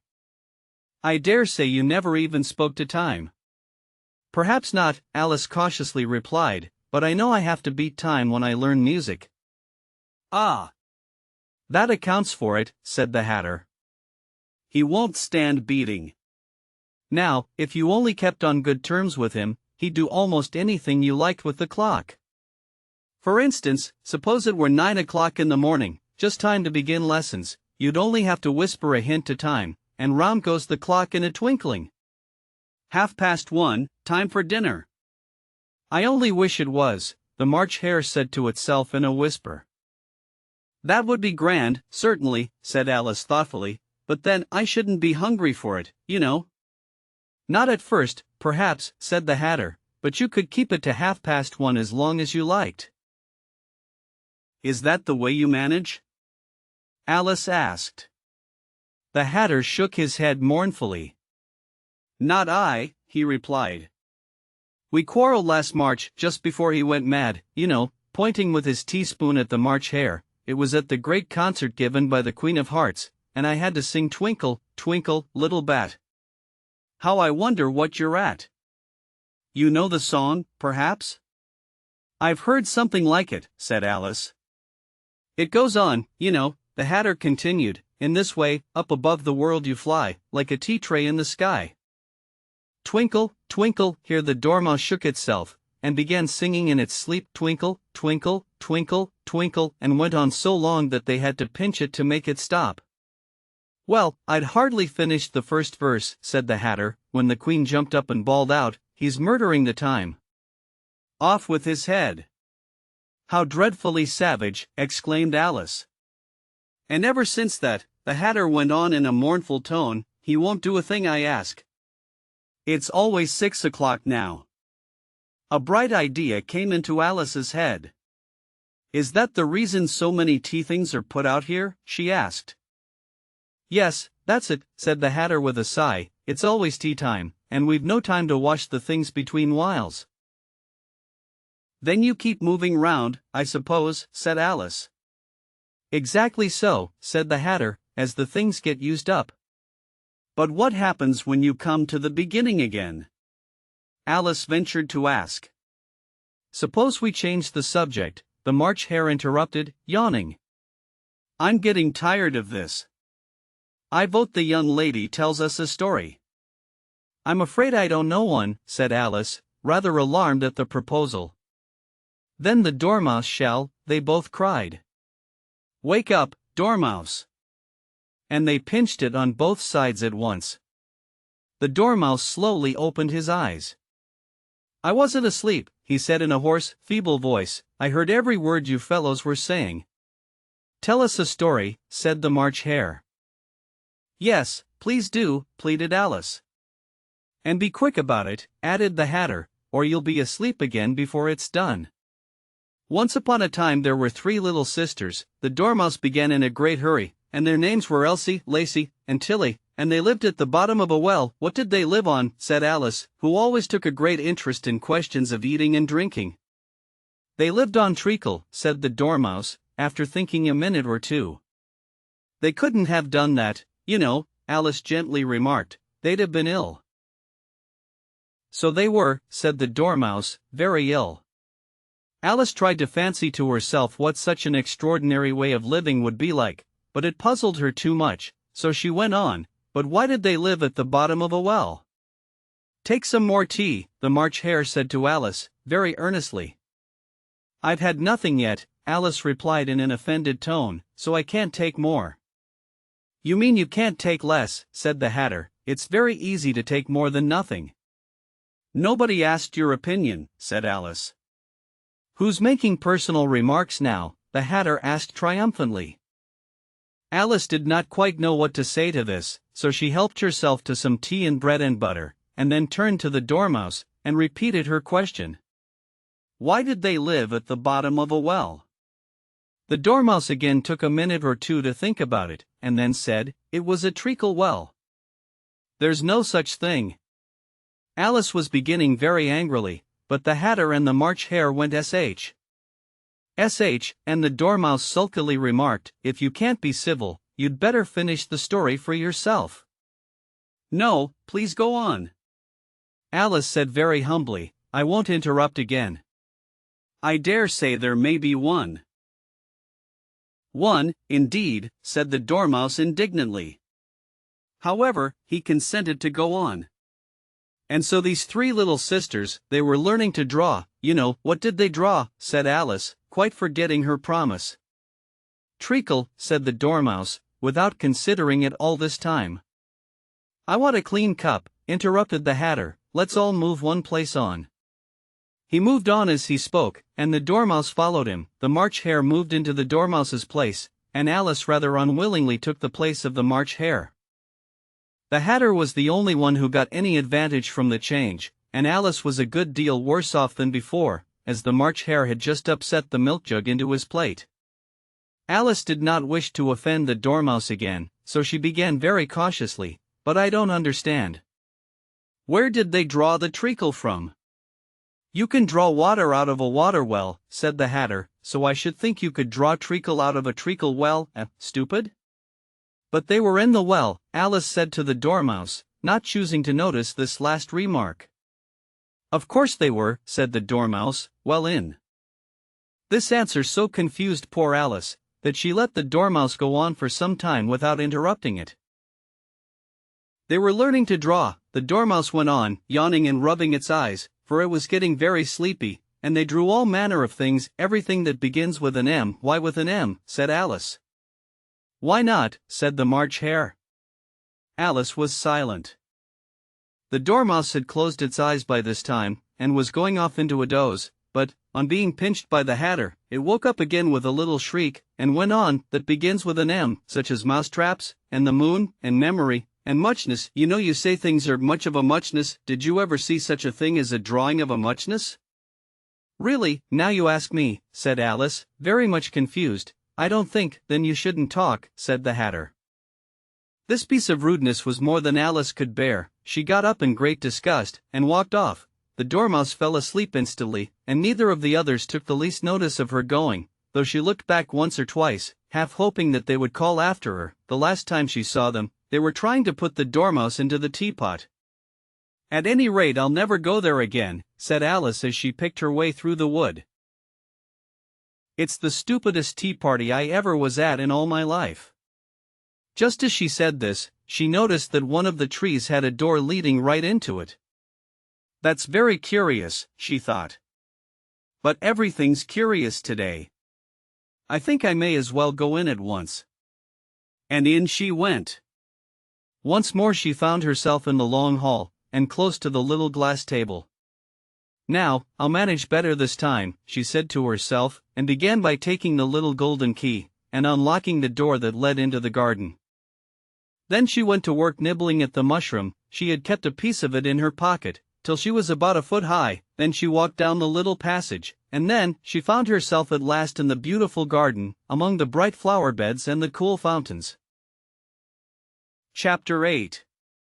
The Queen's croquet ground. A large rose tree stood near the entrance of the garden. The roses growing on it were white, but there were 3 gardeners at it, busily painting them red. Alice thought this a very curious thing, and she went nearer to watch them, and just as she came up to them she heard one of them say, "Look out now, 5. Don't go splashing paint over me like that. I couldn't help it, said 5, in a sulky tone. 7 jogged my elbow. On which 7 looked up and said, That's right, 5. Always lay the blame on others. You'd better not talk, said 5. I heard the Queen say only yesterday you deserve to be beheaded. What for? Said the one who had spoken first. That's none of your business, 2, said 7. Yes, it is his business, said 5, and I'll tell him it was for bringing the cooked tulip roots instead of onions. 7 flung down his brush, and had just begun well, of all the unjust things, when his eye chanced to fall upon Alice, as she stood watching them, and he checked himself suddenly. The others looked round also, and all of them bowed low. Would you tell me, said Alice, a little timidly, why you are painting those roses? 5 and 7 said nothing, but looked at 2. 2 began in a low voice, Why the fact is, you see, miss, this here ought to have been a red rose tree, and we put a white one in by mistake, and if the Queen was to find it out, we should all have our heads cut off, you know. So you see, miss, we're doing our best, afore she comes, to. At this moment 5, who had been anxiously looking across the garden, called out the Queen. The Queen, and the 3 gardeners instantly threw themselves flat upon their faces.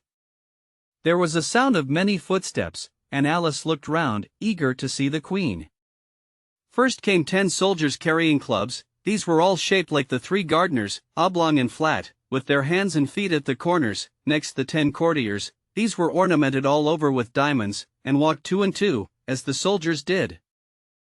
After these came the royal children. There were 10 of them, and the little dears came jumping merrily along hand in hand, in couples. They were all ornamented with hearts. Next came the guests, mostly kings and queens, and among them Alice recognized the white rabbit. It was talking in a hurried, nervous manner, smiling at everything that was said, and went by without noticing her.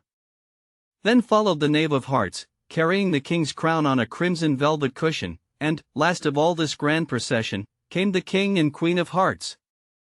Alice was rather doubtful whether she ought not to lie down on her face like the 3 gardeners, but she could not remember ever having heard of such a rule at processions, and besides, what would be the use of a procession, thought she, if people had all to lie down upon their faces, so that they couldn't see it? So she stood still where she was, and waited. When the procession came opposite to Alice, they all stopped and looked at her, and the Queen said severely, Who is this? She said it to the knave of hearts, who only bowed and smiled in reply. Idiot, said the Queen, tossing her head impatiently, and, turning to Alice, she went on, What's your name, child? My name is Alice, so please your Majesty, said Alice very politely, but she added, to herself, Why, they're only a pack of cards, after all. I needn't be afraid of them. And who are these? Said the Queen, pointing to the 3 gardeners who were lying round the rose tree, for, you see, as they were lying on their faces, and the pattern on their backs was the same as the rest of the pack, she could not tell whether they were gardeners, or soldiers, or courtiers, or 3 of her own children. How should I know? Said Alice, surprised at her own courage. It's no business of mine. The Queen turned crimson with fury, and, after glaring at her for a moment like a wild beast, screamed off with her head. Off nonsense, said Alice, very loudly and decidedly, and the Queen was silent. The King laid his hand upon her arm, and timidly said, Consider, my dear, she is only a child. The Queen turned angrily away from him, and said to the knave, Turn them over. The knave did so, very carefully, with 1 foot. Get up, said the Queen, in a shrill, loud voice, and the 3 gardeners instantly jumped up, and began bowing to the King, the Queen, the royal children, and everybody else.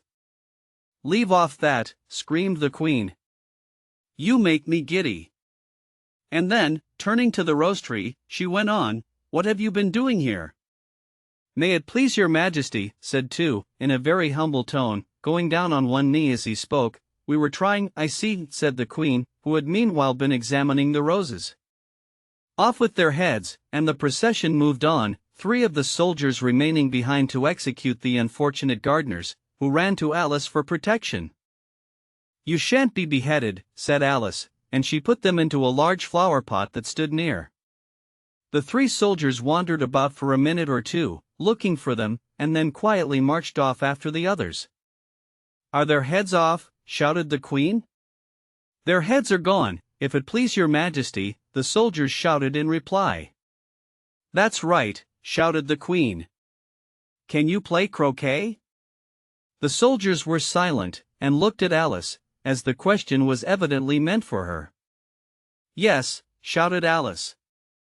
"Come on, then," roared the queen, and Alice joined the procession, wondering very much what would happen next. It's a very fine day," said a timid voice at her side.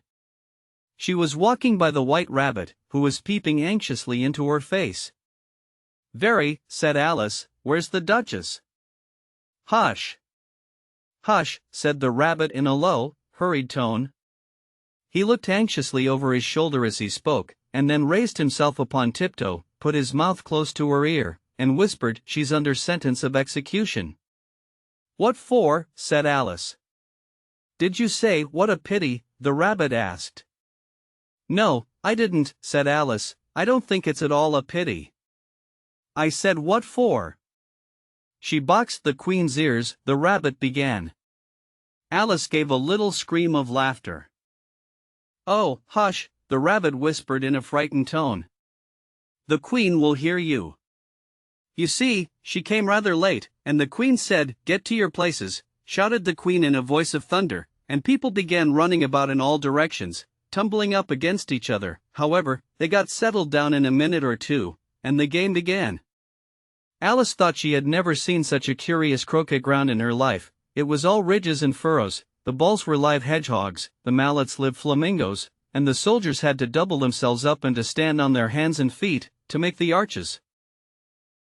The chief difficulty Alice found at first was in managing her flamingo. She succeeded in getting its body tucked away, comfortably enough, under her arm, with its legs hanging down, but generally, just as she had got its neck nicely straightened out, and was going to give the hedgehog a blow with its head, it would twist itself round and look up in her face, with such a puzzled expression that she could not help bursting out laughing, and when she had got its head down, and was going to begin again, it was very provoking to find that the hedgehog had unrolled itself, and was in the act of crawling away. Besides all this, there was generally a ridge or furrow in the way wherever she wanted to send the hedgehog to, and, as the doubled-up soldiers were always getting up and walking off to other parts of the ground, Alice soon came to the conclusion that it was a very difficult game indeed. The players all played at once without waiting for turns, quarreling all the while, and fighting for the hedgehogs, and in a very short time the queen was in a furious passion, and went stamping about, and shouting "off with his head," or "off with her head," about once in a minute. Alice began to feel very uneasy. To be sure, she had not as yet had any dispute with the queen, but she knew that it might happen any minute, and then, thought she, what would become of me? They're dreadfully fond of beheading people here. The great wonder is, that there's anyone left alive. She was looking about for some way of escape, and wondering whether she could get away without being seen, when she noticed a curious appearance in the air. It puzzled her very much at first, but, after watching it a minute or two, she made it out to be a grin, and she said to herself, "It's the Cheshire Cat, now I shall have somebody to talk to." "How are you getting on?" said the cat, as soon as there was mouth enough for it to speak with. Alice waited till the eyes appeared, and then nodded. "It's no use speaking to it," she thought, "till its ears have come, or at least one of them." In another minute the whole head appeared, and then Alice put down her flamingo, and began an account of the game, feeling very glad she had someone to listen to her. The cat seemed to think that there was enough of it now in sight, and no more of it appeared.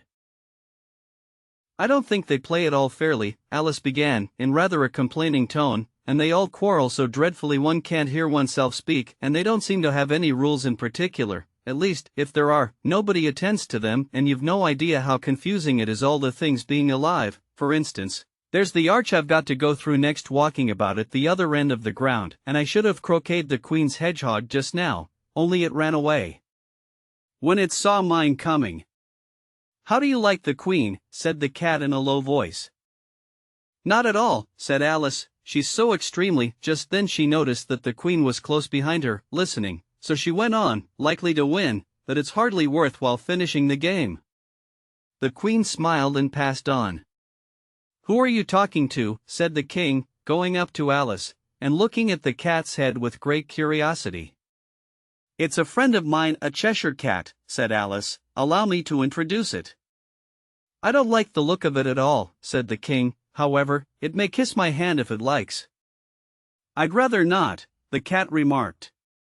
"Don't be impertinent," said the king, "and don't look at me like that." He got behind Alice as he spoke.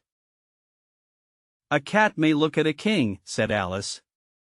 "I've read that in some book, but I don't remember where." "Well, it must be removed," said the king very decidedly, and he called the queen, who was passing at the moment, "My dear, I wish you would have this cat removed." The queen had only one way of settling all difficulties, great or small. "Off with his head," she said, without even looking round. "I'll fetch the executioner myself," said the king eagerly, and he hurried off. Alice thought she might as well go back and see how the game was going on, as she heard the queen's voice in the distance, screaming with passion. She had already heard her sentence 3 of the players to be executed for having missed their turns, and she did not like the look of things at all, as the game was in such confusion that she never knew whether it was her turn or not. So she went in search of her hedgehog. The hedgehog was engaged in a fight with another hedgehog, which seemed to Alice an excellent opportunity for croqueting one of them with the other. The only difficulty was that her flamingo was gone across to the other side of the garden, where Alice could see it trying in a helpless sort of way to fly up into a tree. By the time she had caught the flamingo and brought it back, the fight was over, and both the hedgehogs were out of sight. But it doesn't matter much, thought Alice, as all the arches are gone from this side of the ground. So she tucked it away under her arm, that it might not escape again, and went back for a little more conversation with her friend. When she got back to the Cheshire Cat, she was surprised to find quite a large crowd collected round it. There was a dispute going on between the executioner, the king, and the queen, who were all talking at once, while all the rest were quite silent, and looked very uncomfortable. The moment Alice appeared, she was appealed to by all 3 to settle the question, and they repeated their arguments to her, though, as they all spoke at once, she found it very hard indeed to make out exactly what they said. The executioner's argument was that you couldn't cut off a head unless there was a body to cut it off from, that he had never had to do such a thing before, and he wasn't going to begin at his time of life. The king's argument was that anything that had a head could be beheaded, and that you weren't to talk nonsense. The queen's argument was that if something wasn't done about it in less than no time she'd have everybody executed, all round. It was this last remark that had made the whole party look so grave and anxious. Alice could think of nothing else to say but, "It belongs to the Duchess, you'd better ask her about it." "She's in prison," the queen said to the executioner, "fetch her here." And the executioner went off like an arrow. The cat's head began fading away the moment he was gone, and, by the time he had come back with the Duchess, it had entirely disappeared, so the king and the executioner ran wildly up and down looking for it, while the rest of the party went back to the game. Chapter 9. The Mock Turtle Story. "You can't think how glad I am to see you again, you dear old thing," said the Duchess, as she tucked her arm affectionately into Alice's, and they walked off together. Alice was very glad to find her in such a pleasant temper, and thought to herself that perhaps it was only the pepper that had made her so savage when they met in the kitchen. "When I'm a duchess," she said to herself, not in a very hopeful tone though, "I won't have any pepper in my kitchen at all. Soup does very well without. Maybe it's always pepper that makes people hot-tempered," she went on, very much pleased at having found out a new kind of rule, "and vinegar that makes them sour, and chamomile that makes them bitter, and barley sugar and such things that make children sweet-tempered.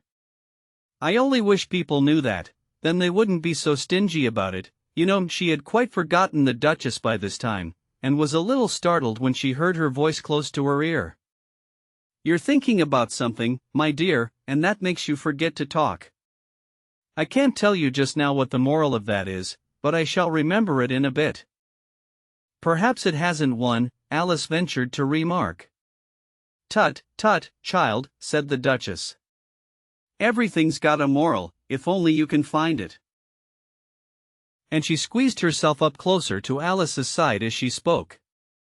Alice did not much like keeping so close to her, first, because the Duchess was very ugly, and secondly, because she was exactly the right height to rest her chin upon Alice's shoulder, and it was an uncomfortably sharp chin.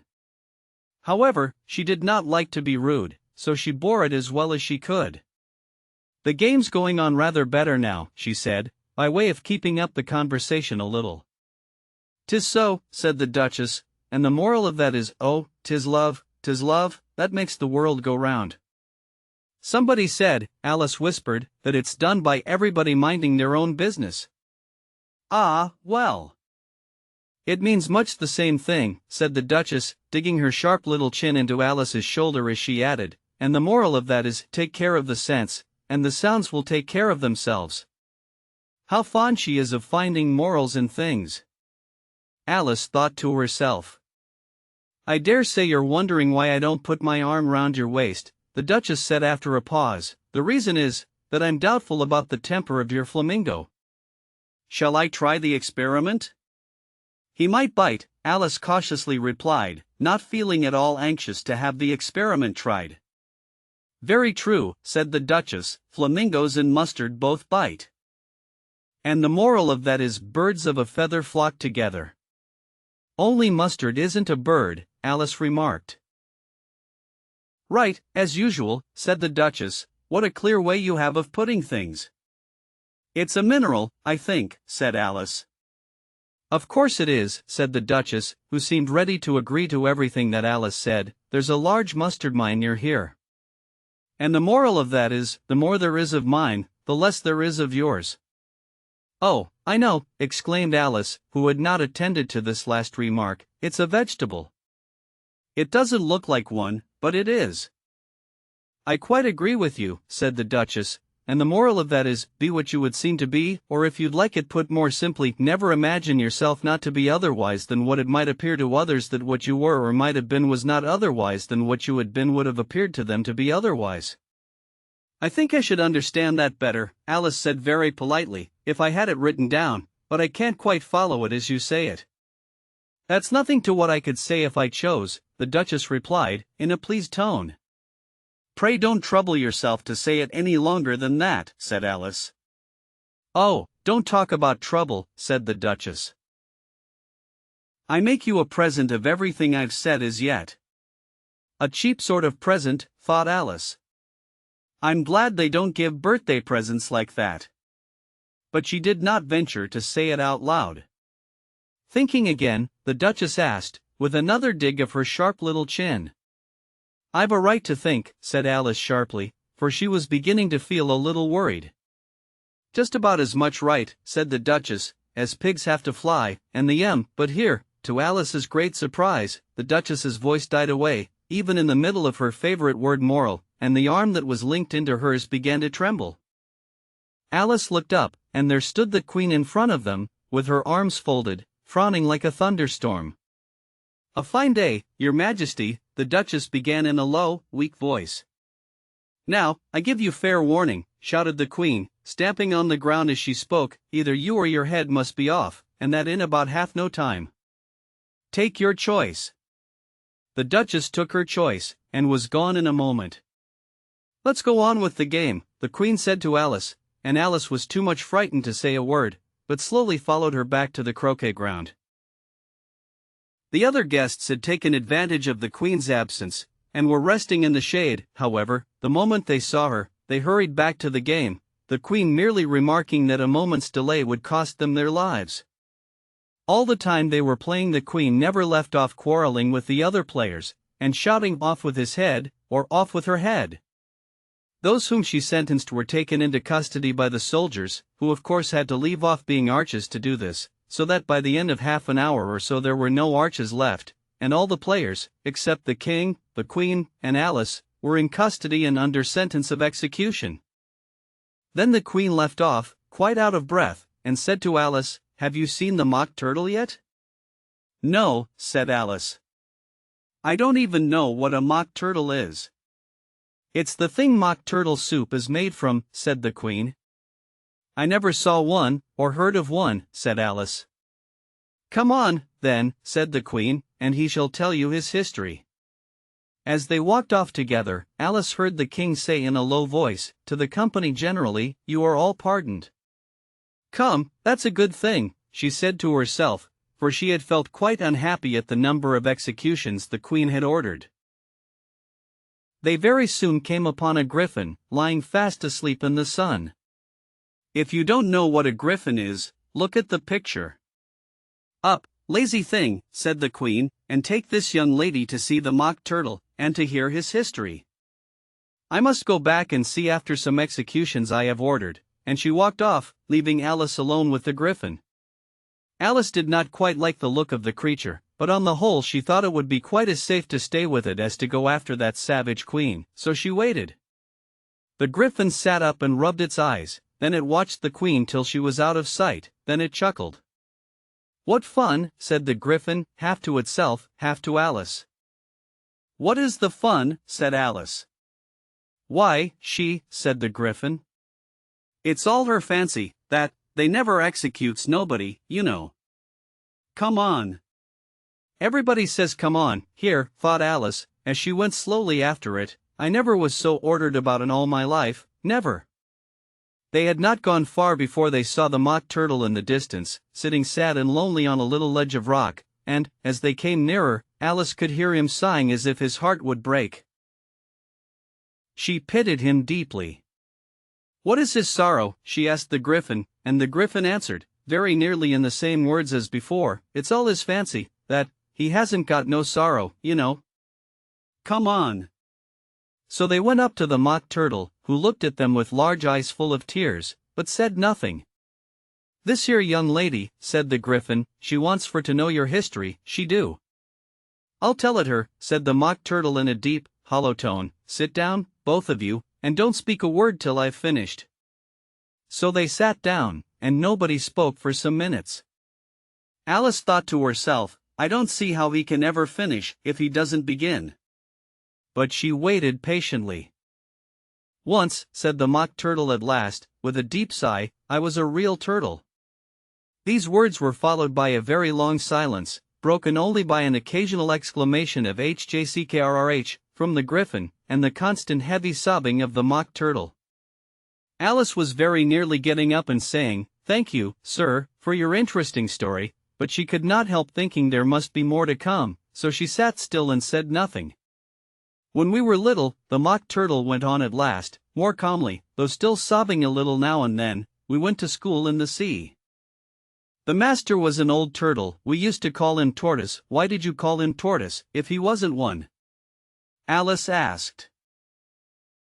"We called him Tortoise because he taught us," said the Mock Turtle angrily. "Really, you are very dull." "You ought to be ashamed of yourself for asking such a simple question," added the griffin, and then they both sat silent and looked at poor Alice, who felt ready to sink into the earth. At last the griffin said to the Mock Turtle, "Drive on, old fellow. Don't be all day about it," and he went on in these words, "Yes, we went to school in the sea, though you mayn't believe it." "I never said I didn't," interrupted Alice. "You did," said the Mock Turtle.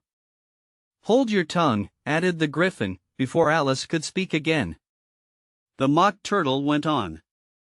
"We had the best of educations, in fact, we went to school every day." "I've been to a day school, too," said Alice. "You needn't be so proud as all that."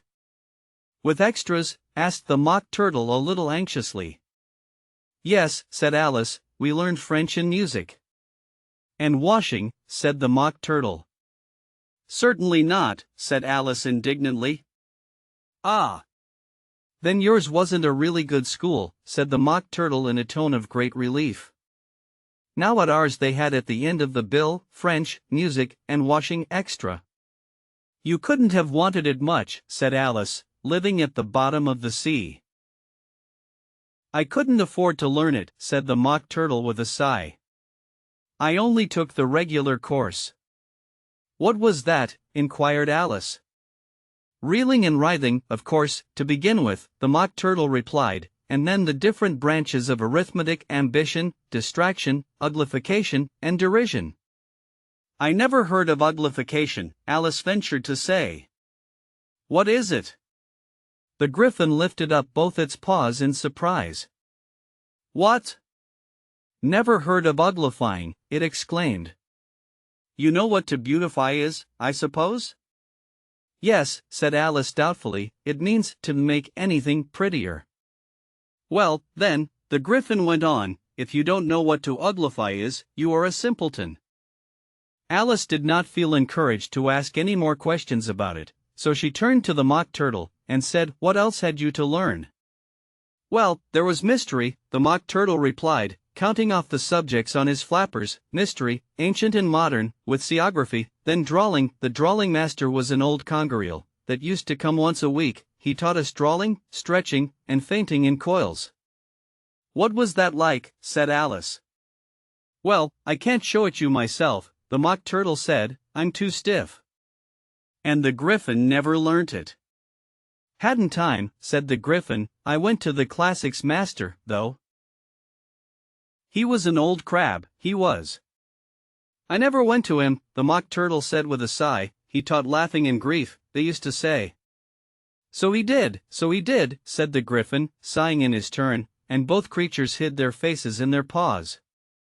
"And how many hours a day did you do lessons?" said Alice, in a hurry to change the subject. 10 hours the first day," said the Mock Turtle, 9 the next, and so on. "What a curious plan!" exclaimed Alice. "That's the reason they're called lessons," the griffin remarked, "because they lesson from day to day." This was quite a new idea to Alice, and she thought it over a little before she made her next remark. "Then the 11th day must have been a holiday?" "Of course it was," said the Mock Turtle. "And how did you manage on the 12th?" Alice went on eagerly. "That's enough about lessons," the griffin interrupted in a very decided tone. "Tell her something about the games now." Chapter 10. The Lobster Quadrille. The Mock Turtle sighed deeply, and drew the back of one flapper across his eyes. He looked at Alice, and tried to speak, but for a minute or two sobs choked his voice. "Same as if he had a bone in his throat," said the griffin, and it set to work shaking him and punching him in the back.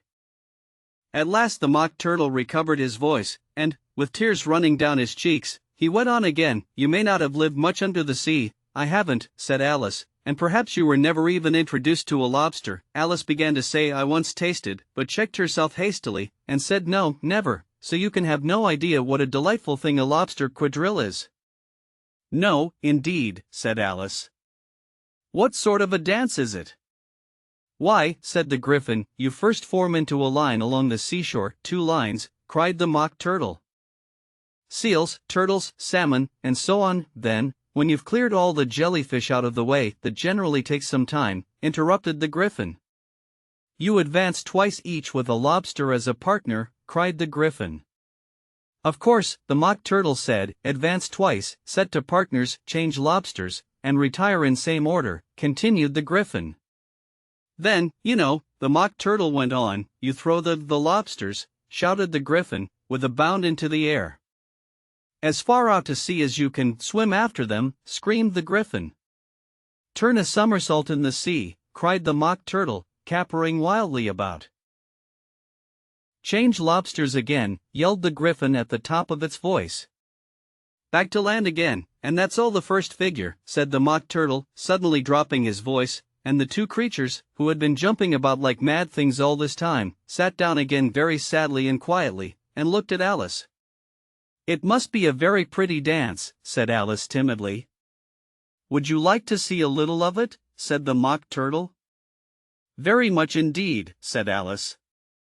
"Come, let's try the first figure," said the Mock Turtle to the griffin. "We can do without lobsters, you know. Which shall sing?" "Oh, you sing," said the griffin. "I've forgotten the words." So they began solemnly dancing round and round Alice, every now and then treading on her toes when they passed too close, and waving their forepaws to mark the time, while the Mock Turtle sang this, very slowly and sadly. "Will you walk a little faster?" said a whiting to a snail. "There's a porpoise close behind us, and he's treading on my tail. See how eagerly the lobsters and the turtles all advance. They are waiting on the shingle. Will you come and join the dance?" Will you, won't you, will you join the dance? Will you, won't you, won't you join the dance? You can really have no notion how delightful it will be when they take us up and throw us, with the lobsters, out to sea. But the snail replied, too far, and gave a look askance, said he thanked the whiting kindly, but he would not join the dance. Would not, could not, would not join the dance. Would not, could not join the dance. What matters it how far we go, his scaly friend replied. There is another shore, you know, upon the other side. The further off from England the nearer is to France, then turn not pale, beloved snail, but come and join the dance. Will you, won't you join the dance? Will you, won't you join the dance? Thank you, it's a very interesting dance to watch, said Alice, feeling very glad that it was over at last, and I do so like that curious song about the whiting. Oh, as to the whiting, said the Mock Turtle, you've seen them, of course? Yes, said Alice, I've often seen them at Din. She checked herself hastily. I don't know where Din may be, said the Mock Turtle, but if you've seen them so often, of course you know what they're like. I believe so, Alice replied thoughtfully. They have their tails in their mouths, and they're all over crumbs. You're wrong about the crumbs, said the Mock Turtle, crumbs would all wash off in the sea. But they have their tails in their mouths, and the reason is, here the Mock Turtle yawned and shut his eyes. Tell her about the reason and all that, he said to the Griffin. The reason is, said the Griffin, that they would go with the lobsters to the dance. So they got thrown out to sea. So they had to fall a long way. So they got their tails fast in their mouths. So they couldn't get them out again. That's all. Thank you, said Alice, it's very interesting. I never knew so much about a whiting before. I can tell you more than that, if you like, said the Griffin. Do you know why it's called a whiting? I never thought about it, said Alice. Why? It does the boots and shoes, the Griffin replied very solemnly. Alice was thoroughly puzzled. Does the boots and shoes, she repeated in a wondering tone. Why, what are your shoes done with, said the Griffin. I mean, what makes them so shiny? Alice looked down at them, and considered a little before she gave her answer. They're done with blacking, I believe. Boots and shoes under the sea, the Griffin went on in a deep voice, are done with a whiting. Now you know. And what are they made of? Alice asked in a tone of great curiosity. Soles and eels, of course, the Griffin replied rather impatiently, any shrimp could have told you that. If I'd been the whiting, said Alice, whose thoughts were still running on the song, I'd have said to the porpoise, keep back, please, we don't want you with us. They were obliged to have him with them, the Mock Turtle said, no wise fish would go anywhere without a porpoise. Wouldn't it really, said Alice in a tone of great surprise. Of course not, said the Mock Turtle, why, if a fish came to me, and told me he was going a journey, I should say with what porpoise? Don't you mean purpose, said Alice. I mean what I say, the Mock Turtle replied in an offended tone. And the Griffin added, come, let's hear some of your adventures. I could tell you my adventures, beginning from this morning, said Alice a little timidly, but it's no use going back to yesterday, because I was a different person then. Explain all that, said the Mock Turtle. No. The adventures first, said the Griffin in an impatient tone, explanations take such a dreadful time.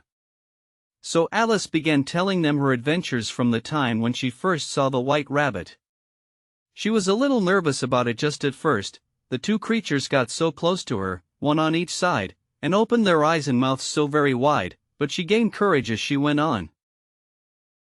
Her listeners were perfectly quiet till she got to the part about her repeating "You are old, Father William," to the caterpillar, and the words all coming different, and then the Mock Turtle drew a long breath, and said, "That's very curious." "It's all about as curious as it can be," said the Griffin. It all came different, the Mock Turtle repeated thoughtfully. I should like to hear her try and repeat something now. Tell her to begin. He looked at the Griffin as if he thought it had some kind of authority over Alice. Stand up and repeat, 'tis the voice of the sluggard, said the Griffin. How the creatures order one about, and make one repeat lessons, thought Alice. I might as well be at school at once. However, she got up, and began to repeat it, but her head was so full of the lobster quadrille, that she hardly knew what she was saying, and the words came very queer indeed. 'Tis the voice of the lobster, I heard him declare, you have baked me too brown, I must sugar my hair. As a duck with its eyelids, so he with his nose trims his belt and his buttons, and turns out his toes. Later editions continued as follows: when the sands are all dry, he is gay as a lark, and will talk in contemptuous tones of the shark, but, when the tide rises and sharks are around, his voice has a timid and tremulous sound. That's different from what I used to say when I was a child, said the Griffin. Well, I never heard it before, said the Mock Turtle, but it sounds uncommon nonsense. Alice said nothing. She had sat down with her face in her hands, wondering if anything would ever happen in a natural way again. I should like to have it explained, said the Mock Turtle. She can't explain it, said the Griffin hastily. Go on with the next verse. But about his toes, the Mock Turtle persisted. How could he turn them out with his nose, you know? It's the first position in dancing. Alice said, but was dreadfully puzzled by the whole thing, and longed to change the subject. Go on with the next verse, the Griffin repeated impatiently. It begins, I passed by his garden. Alice did not dare to disobey, though she felt sure it would all come wrong, and she went on in a trembling voice, I passed by his garden, and marked, with one eye, how the owl and the panther were sharing a pie. Later editions continued as follows: the panther took pie crust, and gravy, and meat, while the owl had the dish as its share of the treat. When the pie was all finished, the owl, as a boon, was kindly permitted to pocket the spoon, while the panther received knife and fork with a growl, and concluded the banquet. What is the use of repeating all that stuff? The Mock Turtle interrupted, if you don't explain it as you go on. It's by far the most confusing thing I ever heard. Yes, I think you'd better leave off, said the Griffin, and Alice was only too glad to do so. Shall we try another figure of the lobster quadrille? The Griffin went on. Or would you like the Mock Turtle to sing you a song? Oh, a song, please, if the Mock Turtle would be so kind, Alice replied, so eagerly that the Griffin said, in a rather offended tone, Hm. No accounting for tastes. Sing her turtle soup, will you, old fellow? The Mock Turtle sighed deeply, and began, in a voice sometimes choked with sobs, to sing this beautiful soup, so rich and green, waiting in a hot tureen. Who for such dainties would not stoop? Soup of the evening, beautiful soup. Soup of the evening, beautiful soup. Beautiful soup oop. Beautiful soup oop. Soup of the evening, beautiful, beautiful soup. Beautiful soup. Who cares for fish, game, or any other dish? Who would not give all else for 2p pennyworth only of beautiful soup? Pennyworth only of beautiful soup? Beautiful soup oop. Beautiful soup oop. Soup of the evening, beautiful, beautiful soup. Chorus again, cried the Griffin, and the Mock Turtle had just begun to repeat it, when a cry of the trial's beginning was heard in the distance. Come on, cried the Griffin, and, taking Alice by the hand, it hurried off, without waiting for the end of the song. What trial is it? Alice panted as she ran, but the Griffin only answered come on, and ran the faster, while more and more faintly came, carried on the breeze that followed them, the melancholy words, soup of the evening, beautiful, beautiful soup. Chapter 11. Who Stole the Tarts? The King and Queen of Hearts were seated on their throne when they arrived, with a great crowd assembled about them, all sorts of little birds and beasts, as well as the whole pack of carts. The knave was standing before them, in chains, with a soldier on each side to guard him, and near the king was the White Rabbit, with a trumpet in one hand, and a scroll of parchment in the other. In the very middle of the court was a table, with a large dish of tarts upon it. They looked so good that it made Alice quite hungry to look at them. I wish they'd get the trial done, she thought, and hand round the refreshments. But there seemed to be no chance of this, so she began looking at everything about her, to pass away the time. Alice had never been in a court of justice before, but she had read about them in books, and she was quite pleased to find that she knew the name of nearly everything there. "That's the judge," she said to herself, because of his great wig. The judge, by the way, was the king, and as he wore his crown over the wig, look at the frontispiece if you want to see how he did it, he did not look at all comfortable, and it was certainly not becoming. "And that's the jury box," thought Alice, "and those 12 creatures," she was obliged to say creatures, you see, because some of them were animals, and some were birds. "I suppose they are the jurors." She said this last word 2 or 3 times over to herself, being rather proud of it, for she thought, and rightly too, that very few little girls of her age knew the meaning of it at all. However, jurymen would have done just as well. The 12 jurors were all writing very busily on slates. "What are they doing?" Alice whispered to the Griffin. "They can't have anything to put down yet, before the trial's begun." "They're putting down their names," the Griffin whispered in reply, for fear they should forget them before the end of the trial. "Stupid things!" Alice began in a loud, indignant voice, but she stopped hastily, for the White Rabbit cried out, "Silence in the court," and the king put on his spectacles and looked anxiously round, to make out who was talking. Alice could see, as well as if she were looking over their shoulders, that all the jurors were writing down stupid things on their slates, and she could even make out that one of them didn't know how to spell stupid, and that he had to ask his neighbor to tell him. "A nice muddle their slates'll be in before the trial's over," thought Alice. One of the jurors had a pencil that squeaked.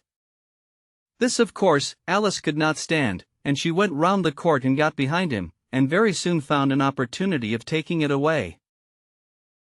She did it so quickly that the poor little juror, it was Bill, the lizard, could not make out at all what had become of it, so, after hunting all about for it, he was obliged to write with one finger for the rest of the day, and this was of very little use, as it left no mark on the slate. "Harold, read the accusation," said the king. On this the White Rabbit blew 3 blasts on the trumpet, and then unrolled the parchment scroll, and read as follows: "The Queen of Hearts, she made some tarts, all on a summer day, the Knave of Hearts, he stole those tarts, and took them quite away." "Consider your verdict," the king said to the jury. "Not yet, not yet," the rabbit hastily interrupted. "There's a great deal to come before that." "Call the first witness," said the king, and the White Rabbit blew 3 blasts on the trumpet, and called out, "First witness." The first witness was the Hatter. He came in with a teacup in one hand and a piece of bread and butter in the other. "I beg pardon, your majesty," he began, "for bringing these in, but I hadn't quite finished my tea when I was sent for." "You ought to have finished," said the king. "When did you begin?" The Hatter looked at the March Hare, who had followed him into the court, arm in arm with the Dormouse. 14th of March, I think it was," he said. 15th, said the March Hare. 16th, added the Dormouse. "Write that down," the king said to the jury, and the jury eagerly wrote down all 3 dates on their slates, and then added them up, and reduced the answer to shillings and pence. "Take off your hat," the king said to the Hatter. "It isn't mine," said the Hatter. "Stolen," the king exclaimed, turning to the jury, who instantly made a memorandum of the fact. "I keep them to sell," the Hatter added as an explanation. "I've none of my own. I'm a Hatter." Here the queen put on her spectacles, and began staring at the Hatter, who turned pale and fidgeted. "Give your evidence," said the king, "and don't be nervous, or I'll have you executed on the spot." This did not seem to encourage the witness at all. He kept shifting from one foot to the other, looking uneasily at the queen, and in his confusion he bit a large piece out of his teacup instead of the bread and butter. Just at this moment Alice felt a very curious sensation, which puzzled her a good deal until she made out what it was. She was beginning to grow larger again, and she thought at first she would get up and leave the court, But on second thoughts she decided to remain where she was as long as there was room for her. "I wish you wouldn't squeeze so," said the Dormouse, who was sitting next to her. "I can hardly breathe." "I can't help it," said Alice very meekly, "I'm growing." "You've no right to grow here," said the Dormouse. "Don't talk nonsense," said Alice more boldly, "you know you're growing too." "Yes, but I grow at a reasonable pace," said the Dormouse, "not in that ridiculous fashion." And he got up very sulkily and crossed over to the other side of the court. All this time the Queen had never left off staring at the Hatter, and, just as the Dormouse crossed the court, she said to one of the officers of the court, "Bring me the list of the singers in the last concert," on which the wretched Hatter trembled so that he shook both his shoes off. "Give your evidence," the King repeated angrily, "or I'll have you executed, whether you're nervous or not." "I'm a poor man, your Majesty," the Hatter began in a trembling voice, "and I hadn't begun my tea not above a week or so, and what with the bread and butter getting so thin and the twinkling of the tea—" "The twinkling of the what?" said the King. "It began with the tea," the Hatter replied. "Of course twinkling begins with a T," said the King sharply. "Do you take me for a dunce? Go on." "I'm a poor man," the Hatter went on, "and most things twinkled after that, only the March Hare said I didn't," the March Hare interrupted in a great hurry. "You did," said the Hatter. "I deny it," said the March Hare. "He denies it," said the King, "leave out that part." "Well, at any rate, the Dormouse said," the Hatter went on, looking anxiously round to see if he would deny it too, but the Dormouse denied nothing, being fast asleep. "After that," continued the Hatter, "I cut some more bread and butter." "But what did the Dormouse say?" one of the jury asked. "That I can't remember," said the Hatter. "You must remember," remarked the King, "or I'll have you executed." The miserable Hatter dropped his teacup and bread and butter, and went down on one knee. "I'm a poor man, your Majesty," he began. "You're a very poor speaker," said the King. Here one of the guinea pigs cheered, and was immediately suppressed by the officers of the court. As that is rather a hard word, I will just explain to you how it was done. They had a large canvas bag, which tied up at the mouth with strings. Into this they slipped the guinea pig, head first, and then sat upon it. "I'm glad I've seen that done," thought Alice. "I've so often read in the newspapers, at the end of trials, there was some attempts at applause, which was immediately suppressed by the officers of the court, and I never understood what it meant till now." "If that's all you know about it, you may stand down," continued the King. "I can't go no lower," said the Hatter, "I'm on the floor, as it is." "Then you may sit down," the King replied. Here the other guinea pig cheered, and was suppressed. "Come, that finished the guinea pigs," thought Alice.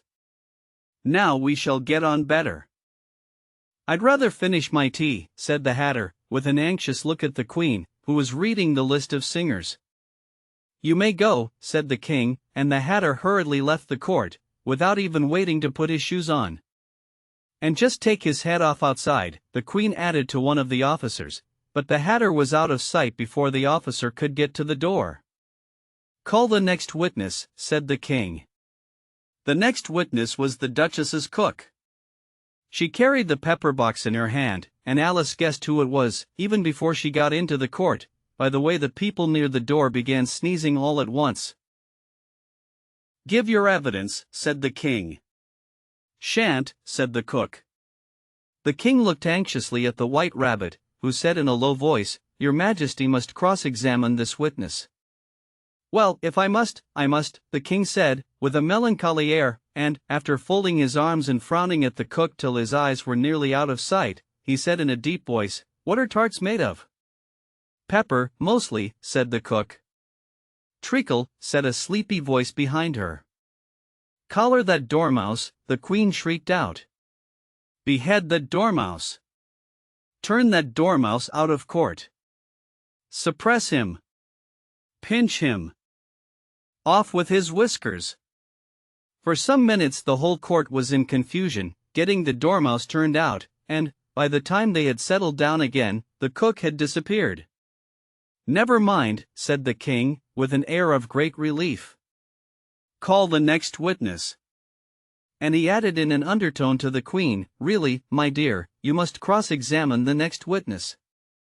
It quite makes my forehead ache." Alice watched the White Rabbit as he fumbled over the list, feeling very curious to see what the next witness would be like, for they haven't got much evidence yet, she said to herself. Imagine her surprise when the White Rabbit read out, at the top of his shrill little voice, the name Alice. Chapter 12.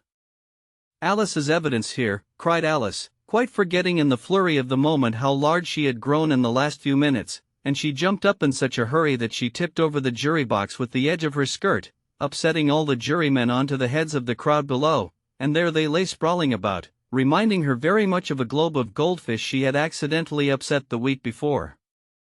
"Oh, I beg your pardon," she exclaimed in a tone of great dismay, and began picking them up again as quickly as she could, for the accident of the goldfish kept running in her head, and she had a vague sort of idea that they must be collected at once and put back into the jury box, or they would die.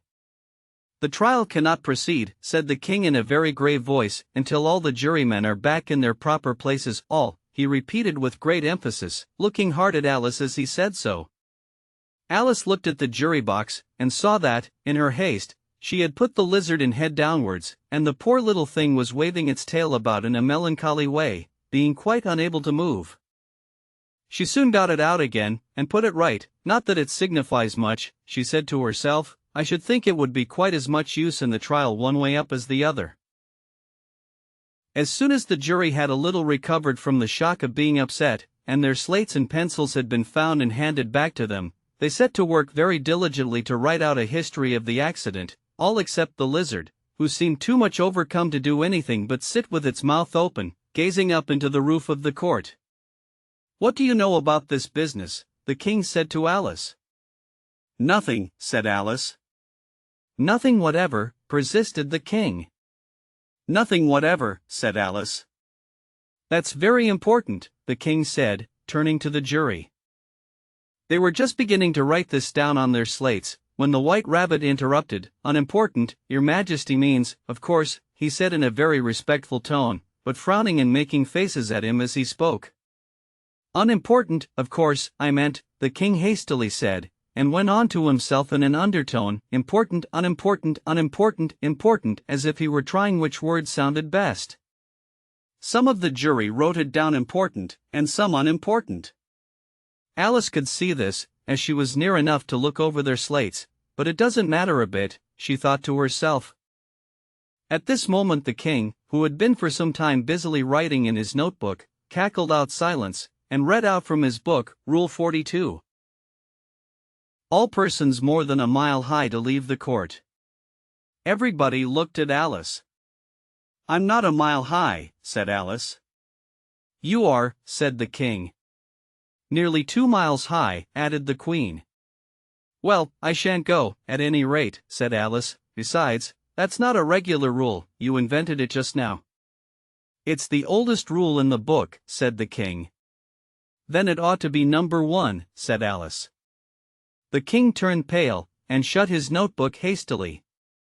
"Consider your verdict," he said to the jury, in a low, trembling voice. "There's more evidence to come yet, please your majesty," said the White Rabbit, jumping up in a great hurry. "This paper has just been picked up." "What's in it?" said the queen. "I haven't opened it yet," said the White Rabbit, "but it seems to be a letter, written by the prisoner to somebody." "It must have been that," said the king, "unless it was written to nobody, which isn't usual, you know." "Who is it directed to?" said one of the jurymen. "It isn't directed at all," said the White Rabbit. "In fact, there's nothing written on the outside." He unfolded the paper as he spoke, and added, "It isn't a letter, after all, it's a set of verses." "Are they in the prisoner's handwriting?" asked another of the jurymen. "No, they're not," said the White Rabbit, "and that's the queerest thing about it." The jury all looked puzzled. "He must have imitated somebody else's hand," said the king. The jury all brightened up again. "Please your majesty," said the knave, "I didn't write it, and they can't prove I did. There's no name signed at the end." "If you didn't sign it," said the king, "that only makes the matter worse. You must have meant some mischief, or else you'd have signed your name like an honest man." There was a general clapping of hands at this. It was the first really clever thing the king had said that day. "That proves his guilt," said the queen. "It proves nothing of the sort," said Alice. "Why, you don't even know what they're about." "Read them," said the king. The White Rabbit put on his spectacles. "Where shall I begin, please your majesty?" he asked. "Begin at the beginning," the king said gravely, "and go on till you come to the end, then stop." These were the verses the White Rabbit read. "They told me you had been to her, and mentioned me to him. She gave me a good character, but said I could not swim. He sent them word I had not gone. We know it to be true if she should push the matter on. What would become of you? I gave her 1, they gave him 2, you gave us 3 or more, they all returned from him to you, though they were mine before. If I or she should chance to be involved in this affair, he trusts to you to set them free, exactly as we were. My notion was that you had been, before she had this fit, an obstacle that came between him and ourselves, and it.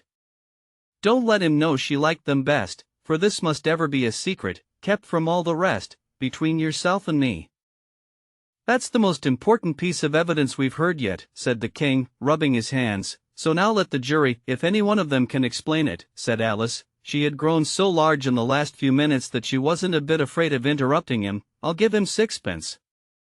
I don't believe there's an atom of meaning in it." The jury all wrote down on their slates, "She doesn't believe there's an atom of meaning in it," but none of them attempted to explain the paper. "If there's no meaning in it," said the king, "that saves a world of trouble, you know, as we needn't try to find any. And yet I don't know," he went on, spreading out the verses on his knee, and looking at them with one eye, "I seem to see some meaning in them, after all. Said I could not swim, you can't swim, can you?" he added, turning to the knave. The knave shook his head sadly. "Do I look like it?" he said. Which he certainly did not, being made entirely of cardboard. "All right, so far," said the king, and he went on muttering over the verses to himself. "We know it to be true, that's the jury. Of course I gave her 1, they gave him 2, why, that must be what he did with the tarts, you know, but it goes on, they all returned from him to you," said Alice. "Why, there they are," said the king triumphantly, pointing to the tarts on the table. "Nothing can be clearer than that. Then again, before she had this fit, you never had fits, my dear, I think," he said to the queen. "Never," said the queen furiously, throwing an inkstand at the lizard as she spoke. The unfortunate little Bill had left off writing on his slate with one finger, as he found it made no mark, but he now hastily began again, using the ink that was trickling down his face, as long as it lasted. "Then the words don't fit you," said the king, looking round the court with a smile. There was a dead silence. "It's a pun," the king added in an offended tone, and everybody laughed. "Let the jury consider their verdict," the king said, for about the 20th time that day. "No, no," said the queen. "Sentence first, verdict afterwards." "Stuff and nonsense," said Alice loudly. "The idea of having the sentence first." "Hold your tongue," said the queen, turning purple. "I won't," said Alice. "Off with her head," the queen shouted at the top of her voice. Nobody moved. "Who cares for you?" said Alice. She had grown to her full size by this time. "You're nothing but a pack of cards." At this the whole pack rose up into the air, and came flying down upon her. She gave a little scream, half of fright and half of anger, and tried to beat them off, and found herself lying on the bank, with her head in the lap of her sister, who was gently brushing away some dead leaves that had fluttered down from the trees upon her face. "Wake up, Alice dear," said her sister. "Why, what a long sleep you've had." "Oh, I've had such a curious dream," said Alice, and she told her sister, as well as she could remember them, all these strange adventures of hers that you have just been reading about, and when she had finished, her sister kissed her, and said, "It was a curious dream, dear, certainly, but now run in to your tea, it's getting late." So Alice got up and ran off, thinking while she ran, as well she might, what a wonderful dream it had been. But her sister sat still just as she left her, leaning her head on her hand, watching the setting sun, and thinking of little Alice and all her wonderful adventures, till she too began dreaming after a fashion, and this was her dream. First, she dreamed of little Alice herself, and once again the tiny hands were clasped upon her knee, and the bright eager eyes were looking up into hers. She could hear the very tones of her voice, and see that queer little toss of her head to keep back the wandering hair that would always get into her eyes, and still as she listened, or seemed to listen, the whole place around her became alive with the strange creatures of her little sister's dream. The long grass rustled at her feet as the white rabbit hurried by, the frightened mouse splashed his way through the neighboring pool, she could hear the rattle of the teacups as the March Hare and his friends shared their never-ending meal, and the shrill voice of the Queen ordering off her unfortunate guests to execution. Once more the pig baby was sneezing on the Duchess's knee, while plates and dishes crashed around it. Once more the shriek of the griffin, the squeaking of the lizard's slate pencil, and the choking of the suppressed guinea pigs, filled the air, mixed up with the distant sobs of the miserable mock turtle. So she sat on, with closed eyes, and half believed herself in Wonderland, though she knew she had but to open them again, and all would change to dull reality. The grass would be only rustling in the wind, and the pool rippling to the waving of the reeds, the rattling teacups would change to tinkling sheep bells, and the Queen's shrill cries to the voice of the shepherd boy, and the sneeze of the baby, the shriek of the griffin, and all the other queer noises, would change, she knew, to the confused clamor of the busy farmyard, while the lowing of the cattle in the distance would take the place of the mock turtle's heavy sobs.